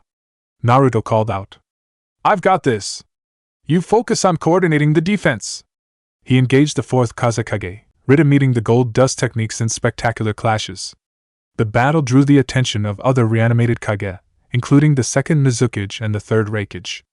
Naruto found himself facing 3 Kage-level opponents simultaneously. Under normal circumstances, this would have been a hopeless battle, but Naruto wasn't normal, and these weren't normal circumstances. His solar power, enhanced by the 9 tails and channeled through Rita, allowed him to fight on even terms with the legendary ninja. This boy, the 3rd Reikage observed. His power rivals that of a Kage. No, perhaps exceeds it. What village produces such monsters? Konoha, Naruto replied proudly. The village that never gives up, that protects its own, that produces the strongest ninja in history. The battle raged through the afternoon, and as the hours passed, Naruto coordinated his fighting with the sun's position. He used the period from mid-afternoon to late afternoon for aggressive assaults, overwhelming his opponents with sheer power. As evening approached and his solar abilities began to wane, he switched to Sage mode, using the natural energy to maintain his combat effectiveness. Ino supported him throughout, using her clan's mind transfer techniques to disrupt the reanimated ninja at crucial moments, and coordinating with other ninja to provide backup when needed. She had grown tremendously as a kunoichi, her skills in both mental techniques and medical ninjutsu making her invaluable on the battlefield. It was during one of these battles that Naruto faced an unexpected opponent, his own father, Minato Namikaze, the fourth Hokage, also reanimated by the Edo Tensei. Naruto learned from Jiraiya that his father was the fourth Hokage. He learned the truth on what happened on the day he was born.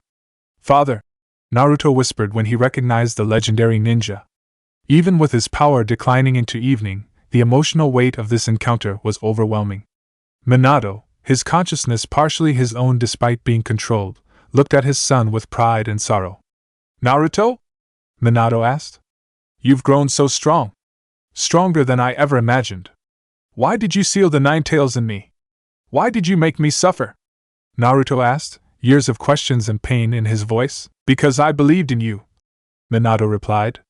"I believed that you would turn the Nine Tails' power into your own, that you would use it to protect the village. And I was right. Look at you, you've become a hero, just as I knew you would." The battle that followed was emotionally charged. Naruto couldn't bring himself to fight his father at full strength, and Minato, even under partial control, seemed to be holding back as well. It was only when other allied ninja joined the fight and managed to seal Minato's reanimation that the encounter ended. "I'm proud of you, son," Minato said as the Edo Tensei released him. "Your mother would be too. Keep protecting your precious people. That's the true source of strength." As Minato's soul departed, Naruto felt tears streaming down his face. But there was no time to grieve. The war continued, and he was needed elsewhere. Night fell, and with it came Naruto's greatest vulnerability. His solar power faded to almost nothing, and even with Sage mode and the power stored in Rita, he was nowhere near his daytime strength. Recognizing this, the Allied forces organized a rotation system. Naruto would rest and recover during the night hours, guarded by elite ninja, and return to combat at dawn.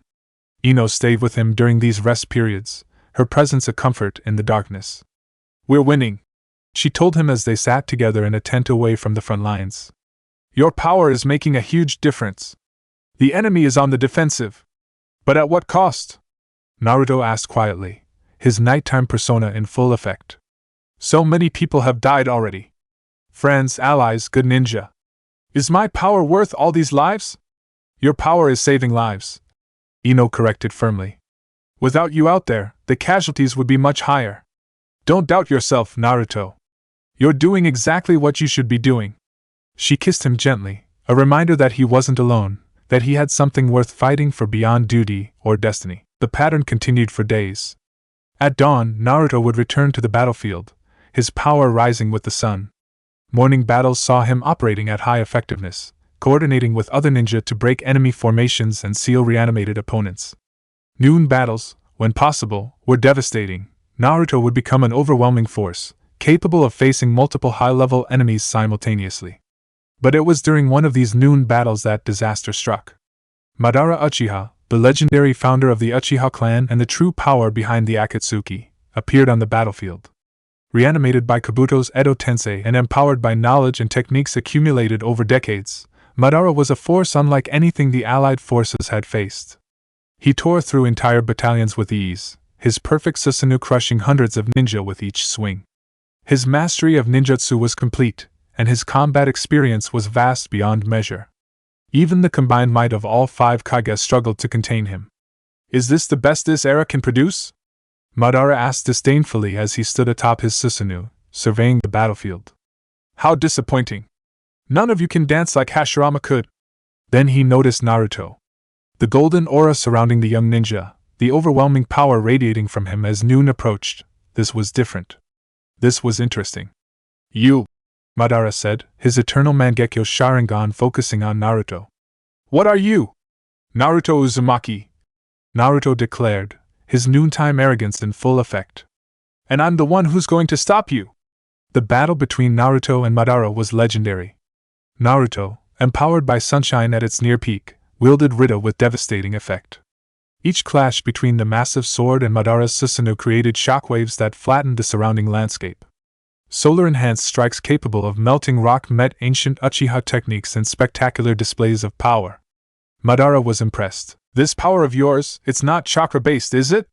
"No, it's something else entirely." "Fascinating. If you had been born in my era, you might have been worthy of being called my rival." As Solar Noon approached, Naruto felt his power surging toward the One State. He had used it only once before, against Neji, and the experience had been overwhelming. But now, facing Madara Uchiha with the fate of the world at stake, he knew he might need to access that ultimate form. But before he could make that decision, Obito appeared and used the reanimated Madara to summon the Ten Tails, the primordial beast from which all tailed beasts had originated. The massive creature's appearance on the battlefield changed everything. The Ten Tails was chaos incarnate, a living catastrophe that dwarfed even the individual tailed beasts in size and power. Its very presence warped the battlefield, and its attacks killed indiscriminately. The allied forces fell back, regrouping to deal with this new threat. Naruto, seeing the devastation the Ten Tails was causing, made a decision. It was exactly noon, Solar Noon, the moment of his greatest power. And he was filled with emotion, rage at the death and destruction, determination to protect his friends, and fear that even his power might not be enough. The conditions were perfect for the One. "Everyone, fall back!" Naruto commanded, his voice carrying across the battlefield with supernatural authority. "Get away from the Ten Tails! Now!" The golden aura around Naruto intensified, becoming almost painful to look at directly. His body grew slightly larger, muscles becoming more defined, his presence expanding until it seemed to fill the entire battlefield. The crown-like mark on his forehead blazed like a miniature sun, and when he opened his eyes, they held the power and majesty of the sun at its zenith. The One had awakened. "Behold!" Naruto's voice resonated with power that made even Madara pause. "The true extent of sunshine!" He raised Rida, and the sword erupted with solar power so intense that the sky itself seemed to brighten. Then he charged at the Ten Tails. What followed was 60 seconds of pure, overwhelming dominance. The One moved faster than the eye could track, his strikes carrying force that staggered even the massive Ten Tails. Rida, channeling the full power of sunshine, cut through the beast's defenses like they were paper. Each impact created explosions of solar energy that illuminated the entire battlefield. The Ten Tails, ancient and powerful as it was, couldn't match the One. For those 60 seconds, Naruto was the strongest being on the battlefield, perhaps the strongest being in the world. He drove the Ten Tails back, severing its tails, destroying its eyes, forcing it into a defensive posture for the first time since its summoning. But 60 seconds passed quickly, and when the One State ended, Naruto collapsed. The backlash from using that much power was severe. His body temperature had spiked dangerously high during the transformation, and now it plummeted as his solar power rapidly drained. He fell from the sky, completely exhausted, his chakra depleted to dangerously low levels. Ino was there to catch him, using a technique to slow his fall enough that the impact didn't kill him. "Naruto!" she cried, cradling his head. "Wake up! Please wake up!" Medical ninja rushed over, led by Sakura. They worked frantically to stabilize Naruto, pouring healing chakra into him, trying to prevent his body from going into shock from the sudden power loss. "He's alive!" Sakura announced after several tense minutes. "But he's completely drained. He won't be able to fight again for at least a day, maybe longer." The allied forces regrouped while Naruto recovered, keeping him in a protected area away from the main battle. The Ten Tails, damaged but not destroyed by the One's assault, was engaged by the combined forces of the Kage and the most powerful ninja from each village. Naruto remained unconscious for hours, his body slowly recovering from the strain of the One State. When he finally woke, it was late evening, and his solar power was at its absolute lowest. Ino was sitting beside him, her face drawn with worry. "How long was I out?" Naruto asked weakly. 8 hours, Ino replied. "Naruto, what you did, that was incredible but also terrifying. You nearly killed yourself. But I stopped the Ten Tails, didn't I?" "You damaged it severely," Ino corrected. "But Obito managed to become its Jinchuriki while you were unconscious. The situation has gotten worse, not better." Naruto tried to sit up but found he couldn't. His body was weak, weaker than he had ever felt at night. The price of the One was severe. "I need to get back out there," he insisted. Not tonight, Sakura said firmly, appearing at the entrance to the medical tent. Your chakra pathways are damaged from overuse. If you tried to channel power right now, you could permanently injure yourself. You need to rest until morning at minimum. It was one of the hardest things Naruto had ever done, lying in that medical tent, listening to the sounds of battle in the distance, knowing his friends were fighting and dying while he recovered. But he forced himself to accept it, to trust in his comrades to hold the line until dawn. Ino stayed with him through the night, talking to him, comforting him, reminding him that he had already done more than anyone could have expected. You hurt the Ten-Tails badly, she told him. That bought us time, gave us a chance. Now you need to recover so you can finish this. As dawn approached, Naruto felt his solar power beginning to return. It was gradual, slower than usual given his depleted state, but it was there. By the time the sun rose fully over the horizon, he was able to stand again, his strength flowing back into his limbs. I'm ready, he announced. He returned to the battlefield to find that the situation had evolved dramatically. Obito, as the Ten-Tails Jinchuriki, had transformed into a godlike being with power that exceeded even Madara's. He was attempting to cast the infinite Tsukuyomi, the technique that would trap the entire world in a dream. But the allied forces had also grown stronger. Sasuke had arrived with the reanimated Orochimaru and the previous Hokage, adding significant power to the coalition. The legendary Kage were fighting alongside the current generation, creating combinations of techniques that pushed even Obito back. Naruto joined the battle, his morning power rising steadily. He coordinated with Sasuke, their teamwork perfected through years of training together, to assault Obito from multiple angles. The combination of Naruto's solar power and Sasuke's lightning techniques created devastating attacks that broke through Obito's defenses. It was during this battle that Naruto finally learned to combine Sunshine with Kurama's full power. The Nine-Tails, seeing the dire situation and recognizing Naruto as a true partner rather than just a container, offered his complete cooperation. Kit! Kurama rumbled in Naruto's mindscape. Take all of my chakra. Let's show these fools what happens when they threaten our home. The merging of Kurama's full chakra with Sunshine created a form unlike anything anyone had seen. Golden solar energy mixed with red Bijou chakra, creating a cloak of power that surrounded Naruto like a miniature sun. His strength multiplied exponentially, his speed increased to levels where he seemed to simply appear wherever he wished, and his presence on the battlefield became overwhelming. This enhanced form, which Naruto mentally dubbed Solar Kurama Mode, allowed him to fight Obito on even terms. Every punch carried enough force to level mountains. Every energy blast vaporized everything in its path. The battle between them reshaped the landscape, creating new valleys and mountains with each clash. But Obito was desperate to complete his plan, to create a world where everyone would be happy, where no one would suffer as he had suffered. He pushed himself harder, drawing more deeply on the Ten-Tails' power, transforming further into a being that transcended normal understanding. The battle reached its climax as noon approached. Naruto could feel his power rising toward its peak, feel the potential for the one state building within him. But he hesitated, remembering how depleted he had been after going wild earlier. It was Sasuke who made the decision for him. The Uchiha, fighting alongside Naruto, could see his friend's hesitation and understood its source. Naruto! Sasuke called out during a brief lull in the fighting. I know what you're thinking. But if you're hesitating, just know that we have your back. Don't hold back. But trust in your bonds. Sasuke interrupted. Trust in your friends, in your team, in Ino. We won't let you die. Now stop hesitating and do what you do best. Be the brightest light on the battlefield. Naruto looked around at the faces of his friends and allies. Sakura, ready to heal him the moment he fell. Kakashi, prepared to defend him while he recovered. Ino, her eyes filled with love and faith. The allied forces, looking to him for hope. He removed his glasses. For the second time in the war, the One awakened. The transformation was even more spectacular than before. The golden aura exploded outward, a miniature star forming around Naruto's body. The heat was so intense that the ground beneath him melted into glass. When the One spoke, reality itself seemed to tremble. Obito Uchiha. Naruto declared, his voice carrying the authority of the sun itself. Your dream ends here. I will not allow you to trap the world in an illusion, no matter how beautiful that illusion might be.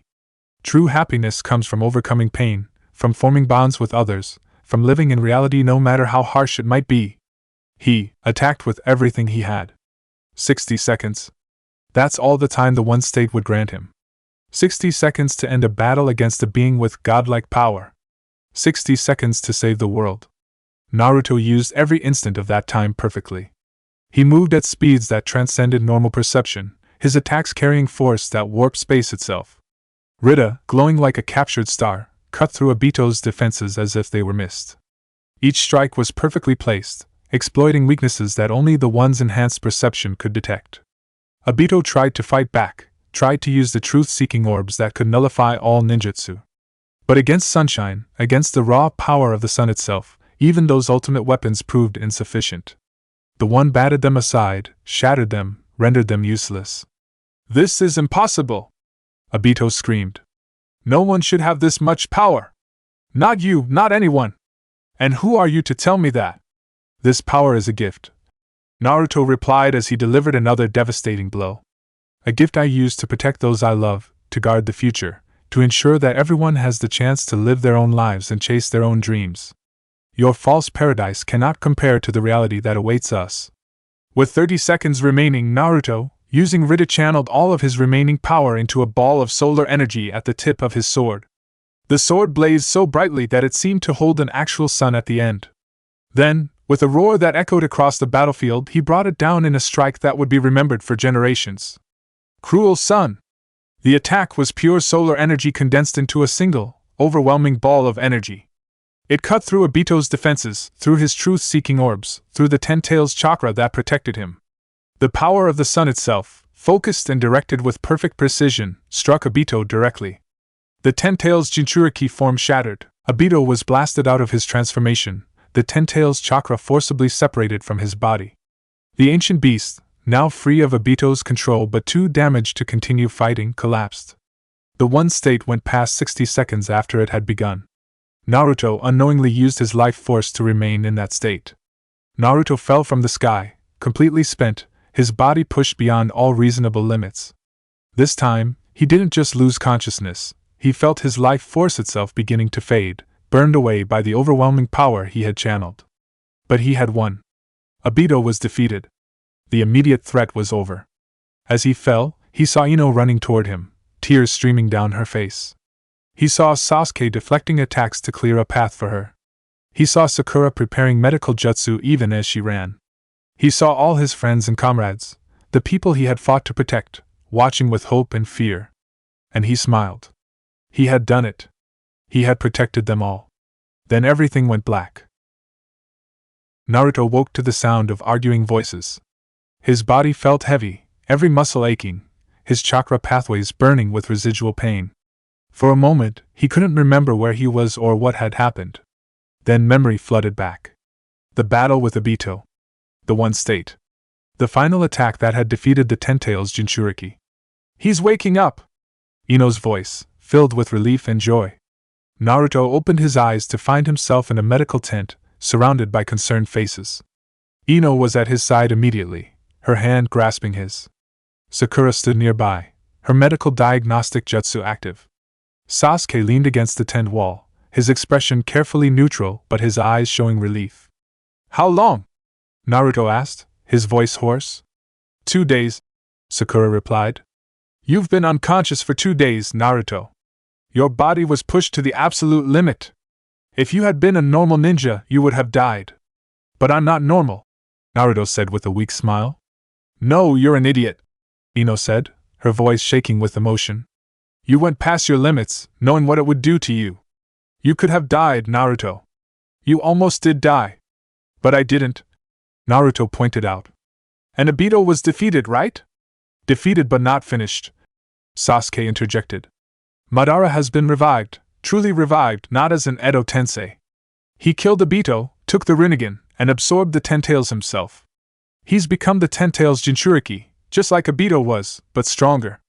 Naruto's heart sank. "Then it's not over." "No," Sakura confirmed. "And Naruto, you need to understand something. Your chakra pathways are severely damaged from overusing the one state. If you try to use it again, there's a very real possibility that you'll die, not from enemy action, but from your own power burning you up from the inside." The tent fell silent as everyone absorbed this information. Naruto looked down at his hands, feeling the truth of Sakura's words. His body was telling him the same thing, that he had pushed too far, that using the one again would be suicide. Then I'll just have to fight without it, Naruto said finally. Solar Kurama mode was strong enough to fight Obito. It should work against Madara too. Madara is stronger than Obito was, Sasuke warned. And he has the Rinnegan. He can use techniques that Obito couldn't or wouldn't use. Then we'll all fight together, Naruto declared. That's what we've been training for, right? Not to rely on one person being strong enough to save everyone, but to combine our strengths and overcome any obstacle. It took another day before Naruto was cleared to return to combat. During that time, the Allied forces had reorganized, treating the wounded, mourning the dead, and preparing for the final confrontation with Madara.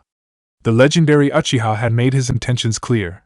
He would cast the infinite Tsukuyomi using the moon as a medium, trapping everyone on Earth in an eternal dream. On the morning of what everyone knew would be the final battle, Naruto stood before the assembled Allied shinobi forces. His solar power was restored, his body recovered as much as it could be. Rita was strapped to his back, fully charged with solar energy. He wore his Konoha headband proudly, and beside him stood his closest friends and allies. Today, Naruto addressed the army, his morning confidence evident in his voice. We face the greatest threat our world has ever known. Madara Uchiha has power that rivals the Sage of Six Paths himself. He wants to trap us all in a dream, to take away our freedom to choose our own paths. But we won't let that happen! His voice grew stronger, his solar power radiating outward as the sun climbed higher. We fight not because we're guaranteed to win, but because there are things worth fighting for, our families, our friends, our villages, and our freedom to live our own lives. So let's show Madara Uchiha and anyone else who threatens our world what happens when the Allied shinobi forces unite. The army erupted in cheers, their morale bolstered by Naruto's words and presence. Even those who had once feared him now looked to him as a symbol of hope. The battle began at mid-morning, when Madara appeared on the battlefield like a dark god. His perfect Susanoo towered over the landscape, his Rinnegan eyes seeing all, his mastery of ninjutsu absolute. The Ten-Tails chakra flowed through him, granting him power that exceeded anything the Allied forces could match individually. Is this all you have to offer? Madara asked disdainfully as the Allied forces attacked. Your unity is admirable, but it's meaningless before absolute power. He unleashed a barrage of massive meteors, summoned from the sky through his Rinnegan abilities. The meteors fell like divine judgment, each one capable of destroying entire battalions. Naruto responded by entering Solar Kurama mode, the golden-red aura exploding around him. He leaped into the sky, Rita blazing with power, and began destroying the meteors before they could hit the ground. Each swing of his sword shattered rock and stone, sending fragments raining harmlessly across the battlefield. Sasuke joined him, his perfect Susanoo manifesting to match Madara's in size and power. The two members of Team 7 fought in perfect synchronization, their years of training together evident in every move. When Naruto attacked from one angle, Sasuke supported from another. When Madara focused on one of them, the other struck from behind. The battle raged through the morning and into the afternoon, an epic confrontation that would decide the fate of the world. The Allied forces supported Naruto and Sasuke as best they could, but it was clear that this was primarily a battle between the three most powerful individuals on the battlefield. As noon approached, Naruto felt his power rising toward its peak, but he resisted the urge to enter the one state, knowing that doing so would likely be fatal in his current condition. Instead, he pushed Solar Kurama mode to its absolute limit, drawing on every ounce of power he could safely channel. The combined might of Naruto and Sasuke was finally beginning to wear Madara down. The legendary Uchiha, for all his power and skill, was facing two young ninja whose bond gave them strength beyond mere technique. They anticipated each other's moves, covered each other's weaknesses, and combined their attacks in ways that forced even Madara to defend seriously. You too, Madara said, a hint of respect in his voice. Remind me of myself and Hashirama in our youth. If you had been born in my era, we might have been friends. But in this era, you're obstacles to my dream of peace. Your peace is a lie, Naruto shouted back. True peace comes from people choosing to understand each other, not from forcing them into a shared dream. The battle intensified as Madara, realizing he was being pushed back, began using his most powerful techniques. He activated the infinite Tsukuyomi prematurely, projecting the technique toward the moon. If he could complete it, the battle would be over, everyone would be trapped in the genjutsu except for those protected by the Rinnegan or special circumstances. No! Naruto roared, channeling massive amounts of solar energy through Rita. I won't let you! He unleashed a beam of concentrated solar power directly at Madara, attempting to disrupt the technique. Sasuke added his own attack, a massive Indra's arrow technique that combined lightning chakra with his Susanu's power. The two attacks struck Madara simultaneously, creating an explosion that illuminated the entire battlefield. When the light faded, Madara was severely wounded, his body damaged by the combined assault. But he was laughing. Magnificent! He declared. This is the kind of battle I've been longing for. You two have earned the right to witness my ultimate technique. He began to transform, his body changing as he absorbed more of the Ten Tails' power. His appearance shifted, taking on characteristics of the Sage of Six Paths. 6 truth-seeking orbs appeared behind him, orbiting like planets around a sun. This is the power of the Sage, Madara announced. Now, let's see if you can continue to entertain me. The battle reached new heights of intensity. Madara's new form granted him abilities that transcended normal ninjutsu. He could fly, manipulate gravity, create and destroy matter with the truth-seeking orbs, and his physical abilities were enhanced to superhuman levels. Naruto and Sasuke were pushed to their absolute limits. They fought with everything they had, every technique they knew, every ounce of power they could muster. The landscape around them was completely reshaped by their battle, valleys becoming mountains and mountains becoming craters. But slowly, inevitably, they were being pushed back. Madara's power as the Ten Tails Jinchuriki and wielder of the Rinnegan was simply too great. No matter how hard they fought, no matter how perfectly they coordinated, they couldn't overcome the fundamental power differential. It was during one of these desperate exchanges that Black Zetsu, who had been manipulating events from the shadows, made his move. He emerged from the ground behind Madara and impaled the legendary Uchiha with his arm, beginning to absorb his power. Madara! Black Zetsu hissed, his voice changing to something ancient and malevolent. You were never the protagonist of this story. You were merely a pawn in a game that began 1,000 years ago. Madara's eyes widened in shock and betrayal as he felt his power being drained. What is this? What are you? I am the will of Kagaya Akatsuki, Black Zetsu declared. And I have been working for centuries to revive my mother. You, Obito, the Akatsuki, all of you were just pieces in my plan. Before anyone could react, Black Zetsu completed his technique. Madara's body began to transform, shifting and changing as an overwhelming power filled it. The transformation was grotesque and terrifying, Madara's form being consumed and reshaped. When the transformation completed, what stood before the allied forces was no longer Madara Uchiha. It was Kagaya Akatsuki, the progenitor of all chakra, the mother of the Sage of Six Paths, a goddess with power that dwarfed even Madara's. Kagaya looked around at the battlefield with eyes that held eons of time. Her appearance was otherworldly, pale skin, long white hair, horns protruding from her head, and eyes that held the Rinne's Sharingan. She radiated power that made the air itself feel heavy. At last, she said, her voice carrying across the battlefield like a physical force. I am free. And now I will reclaim what is mine, all the chakra in this world. What followed was a battle unlike anything that had come before. Kagaya's power exceeded comprehension. She could shift dimensions at will, transporting herself and her opponents to alternate realities with different physical laws. She could manipulate all 5 nature transformations simultaneously, create bone projectiles that would kill anyone they touched, and absorb chakra on a massive scale. The allied shinobi forces were helpless before such power. Regular ninja couldn't even approach her without being destroyed. It fell to Naruto and Sasuke, along with the reanimated Hokage, to face this ultimate threat. Naruto entered Solar Kurama mode again, his power blazing. Sasuke activated his perfect Susanoo, enhanced with the power of the Sage of Six Paths. Together, they attacked Kagaya from multiple angles, trying to find some weakness in her seemingly invincible defense. But Kagaya was too strong. She shifted dimensions, sending them to a world of lava where the very ground burned. Then to a world of ice where the temperature would freeze normal ninja solid. Then to a desert dimension where the sand seemed to stretch eternally in all directions. Through it all, Naruto and Sasuke fought on. They adapted to each new environment, used their abilities creatively, and refused to give up. But they were running out of time and energy. Even Naruto's solar power was being taxed by the constant dimensional shifts and the enormous amounts of energy needed to fight Kagaya. As they battled through the late afternoon, Naruto realized the terrible truth. They couldn't win this fight conventionally. Kaguya was simply too powerful, too ancient, too far beyond normal comprehension. The only way to stop her would be to seal her, just as her sons had done a millennium ago. But creating an opportunity for that seal would require a sacrifice. It would require someone to get close enough to Kaguya to hold her in place while the sealing technique was applied. And that someone would likely not survive the process. Naruto looked at Sasuke and saw the same realization in his friend's eyes. Then he looked down at the battlefield below, where he could see Ino fighting alongside the other ninja, desperately trying to evacuate the wounded while Kaguya's power reshaped reality around them. His decision was made.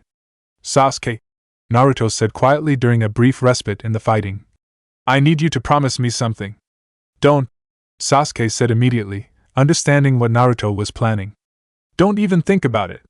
We'll find another way. There is no other way, Naruto replied. You know it as well as I do. Kaguya can't be defeated, she can only be sealed.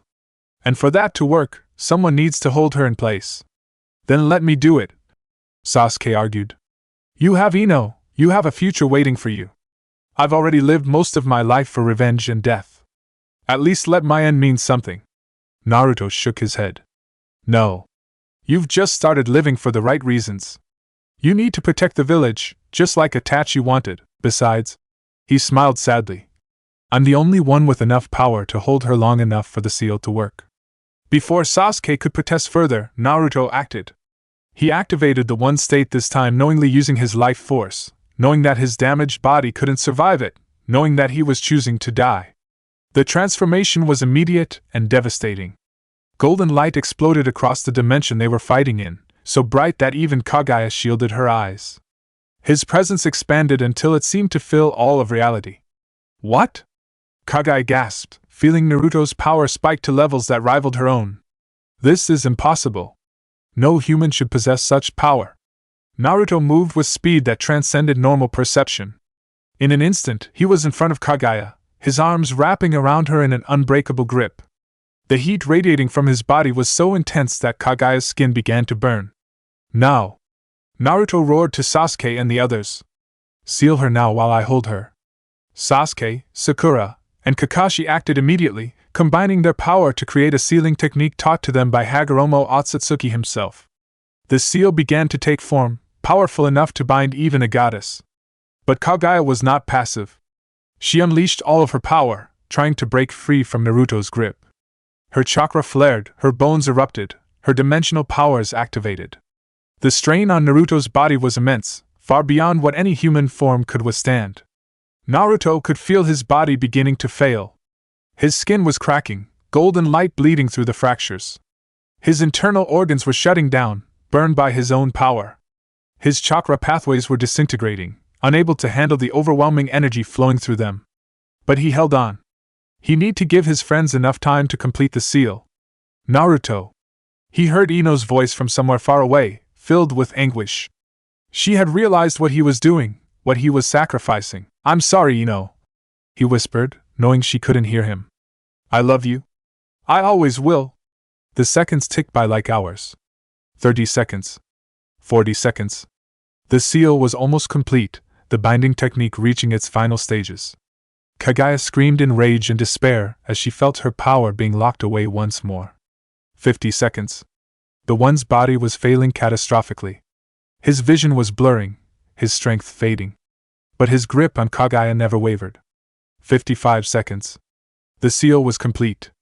Kaguya was bound, her power locked away, her consciousness fading as she was imprisoned within the technique just as she had been a millennium ago. 60 seconds. The one state ended.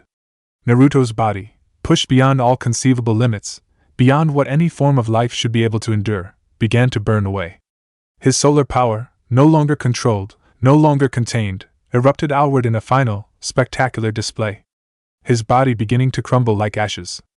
Naruto! Sasuke caught him as he fell, but there was nothing to catch. Naruto's body was dissolving, turning to ash and light. Did we win? Naruto asked weakly, his voice barely audible. Yes, Sasuke said, tears streaming down his face for the first time since Itachi's death. You won, Naruto. You saved everyone. Good. Naruto smiled. That's all I wanted. Ino pushed through the crowd that had gathered, falling to her knees beside what remained of Naruto. She reached out, trying to touch him, but her hands passed through his dissolving form. No, she sobbed. No, this isn't fair. We were supposed to have a future together. You promised. You promised you'd become Hokage. You promised you'd always protect me. Naruto's eyes, still glowing with golden light, focused on her. I'm sorry, he whispered. I wanted to give you everything. A home, a family, a life together. But this is all I can give you.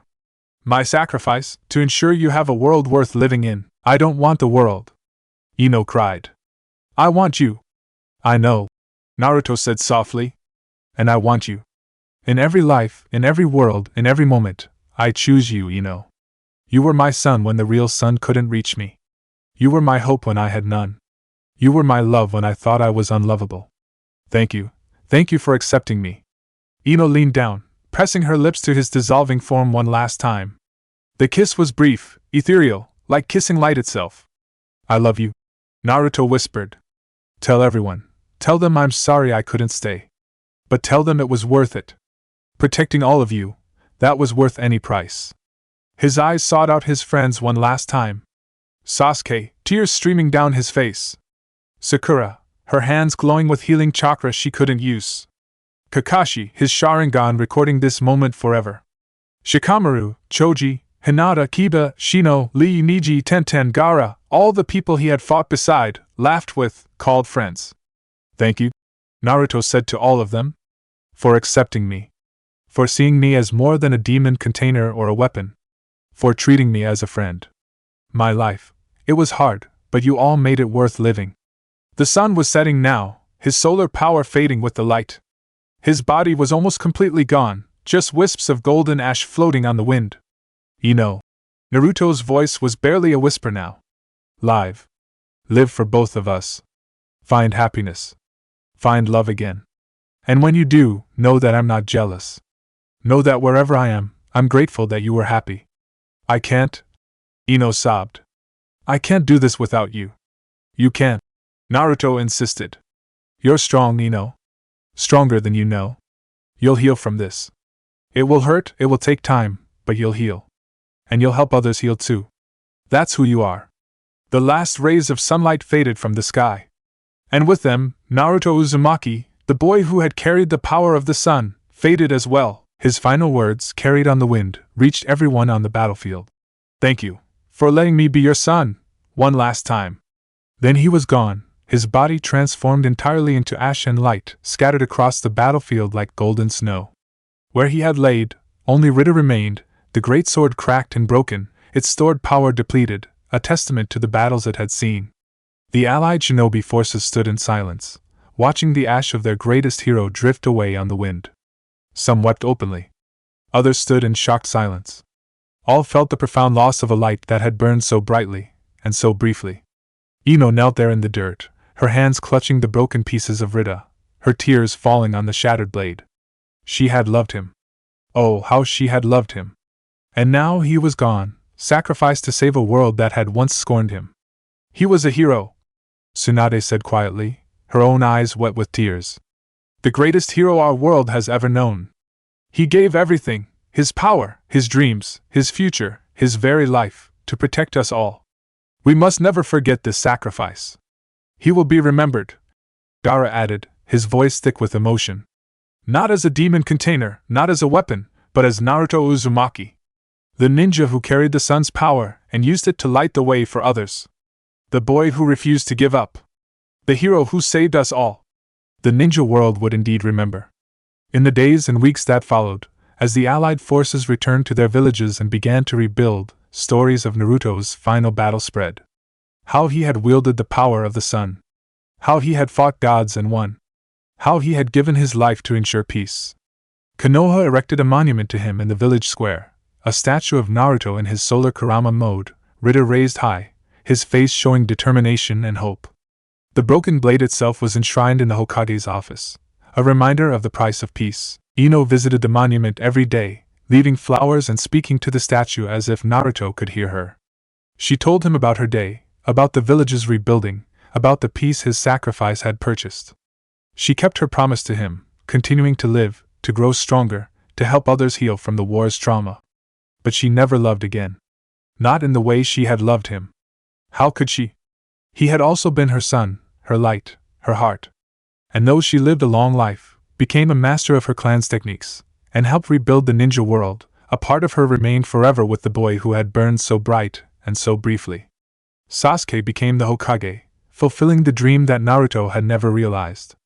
In his inauguration speech, he spoke of his friend, of the teammate who had taught him that true strength came from protecting others, not from revenge or hate. Naruto once told me that there was no such thing as fate, that we all make our own futures, Sasuke said to the assembled village. He proved that truth with every moment of his life, from the hated orphan who became a hero. And with his death, he chose our future, a future of peace, of cooperation between villages, of a world worth living in. As Hokage, I vow to honor his sacrifice by protecting this future he gave us. The other villages followed Konoha's lead, erecting their own monuments to Naruto. In Sunigakure, a statue stood showing Naruto and Gaara together, representing the bond between Jinchuriki and the power of friendship. In Kumogakure, a memorial acknowledged him as the ninja who had proven that Jinchuriki could be heroes. Across all the nations, his name became a legend, a story told to inspire young ninja. Years passed. The generation that had fought in the war grew old. Children were born who had never known the fear of the Fourth Shinobi World War, who grew up in the peace that Naruto's sacrifice had secured. His story became legend, then myth, the tale of the boy who carried the sun's power and used it to save the world. But in Konoha, in the heart of the village he had loved and died for, Naruto Uzumaki was never forgotten. Every year on the anniversary of his death, the village held a ceremony. Lanterns were lit and released into the sky at sunset, golden lights rising like miniature suns to honor the boy who had been their brightest light. And every year, Ino Yamanaka would stand before his monument, an old woman now but still carrying the love she had felt as a young girl. She would place her hand on the statue's base and whisper the same words. Thank you, Naruto. For everything. For accepting me, for loving me, for showing me what it means to be a hero. You were my son, and though you've set, your light still guides me. I'll see you again someday. Wait for me, okay? And if sometimes, on quiet mornings when the sun rose over the village, it seemed to shine a little brighter on Naruto's monument, well, perhaps that was just coincidence. Or perhaps, somewhere beyond this world, the boy who had carried the power of the sun was still watching over the village and the people he had loved, his light eternal and undiminished. Epilogue: The Legacy of the Sun. Few generations after the war, a young girl stood before Naruto's monument in Konoha. She was named Himawari, granddaughter of Sasuke, and she wore the Uzumaki spiral on her jacket, a symbol that had become synonymous with heroism and sacrifice. Grandpa Sasuke, she asked the elderly man beside her, was Naruto really as strong as the stories say? Sasuke, now ancient and gray, smiled sadly. Stronger, he replied. The stories don't do him justice. His power was incredible, yes. But what made Naruto truly special wasn't the strength he wielded. It was the heart that guided that strength, the determination to protect everyone, and the refusal to give up no matter how impossible things seemed. I wish I could have met him, Himawari said wistfully. He would have liked you, Sasuke assured her. He loved children, loved the idea of the future, of new generations growing up in peace. Everything he did for people like you. As they stood there, the sun reached its zenith, and for just a moment, the monument seemed to glow with a familiar golden light. Sasuke smiled, recognizing the phenomenon that still occurred occasionally, even after all these years. He's still here, Sasuke whispered. In the stories we tell, in the peace we maintain, in every sunrise. Naruto Uzumaki may have burned away to ash, but his light will never fade. Himawari looked up at the monument with new understanding and respect. I'll remember, she promised. I'll make sure no one ever forgets the hero who carried the sun. And in the village of Konoha, in the ninja world that Naruto had saved, his legacy lived on. Not just in monuments or stories, but in the peace he had secured, in the bonds between villages he had helped forge, and in the hearts of everyone who knew that one boy, scorned and feared, had risen to become the greatest hero their world had ever known. The sun would set and rise countless times, but the memory of Naruto Uzumaki, the boy who became the sun itself, would shine eternal.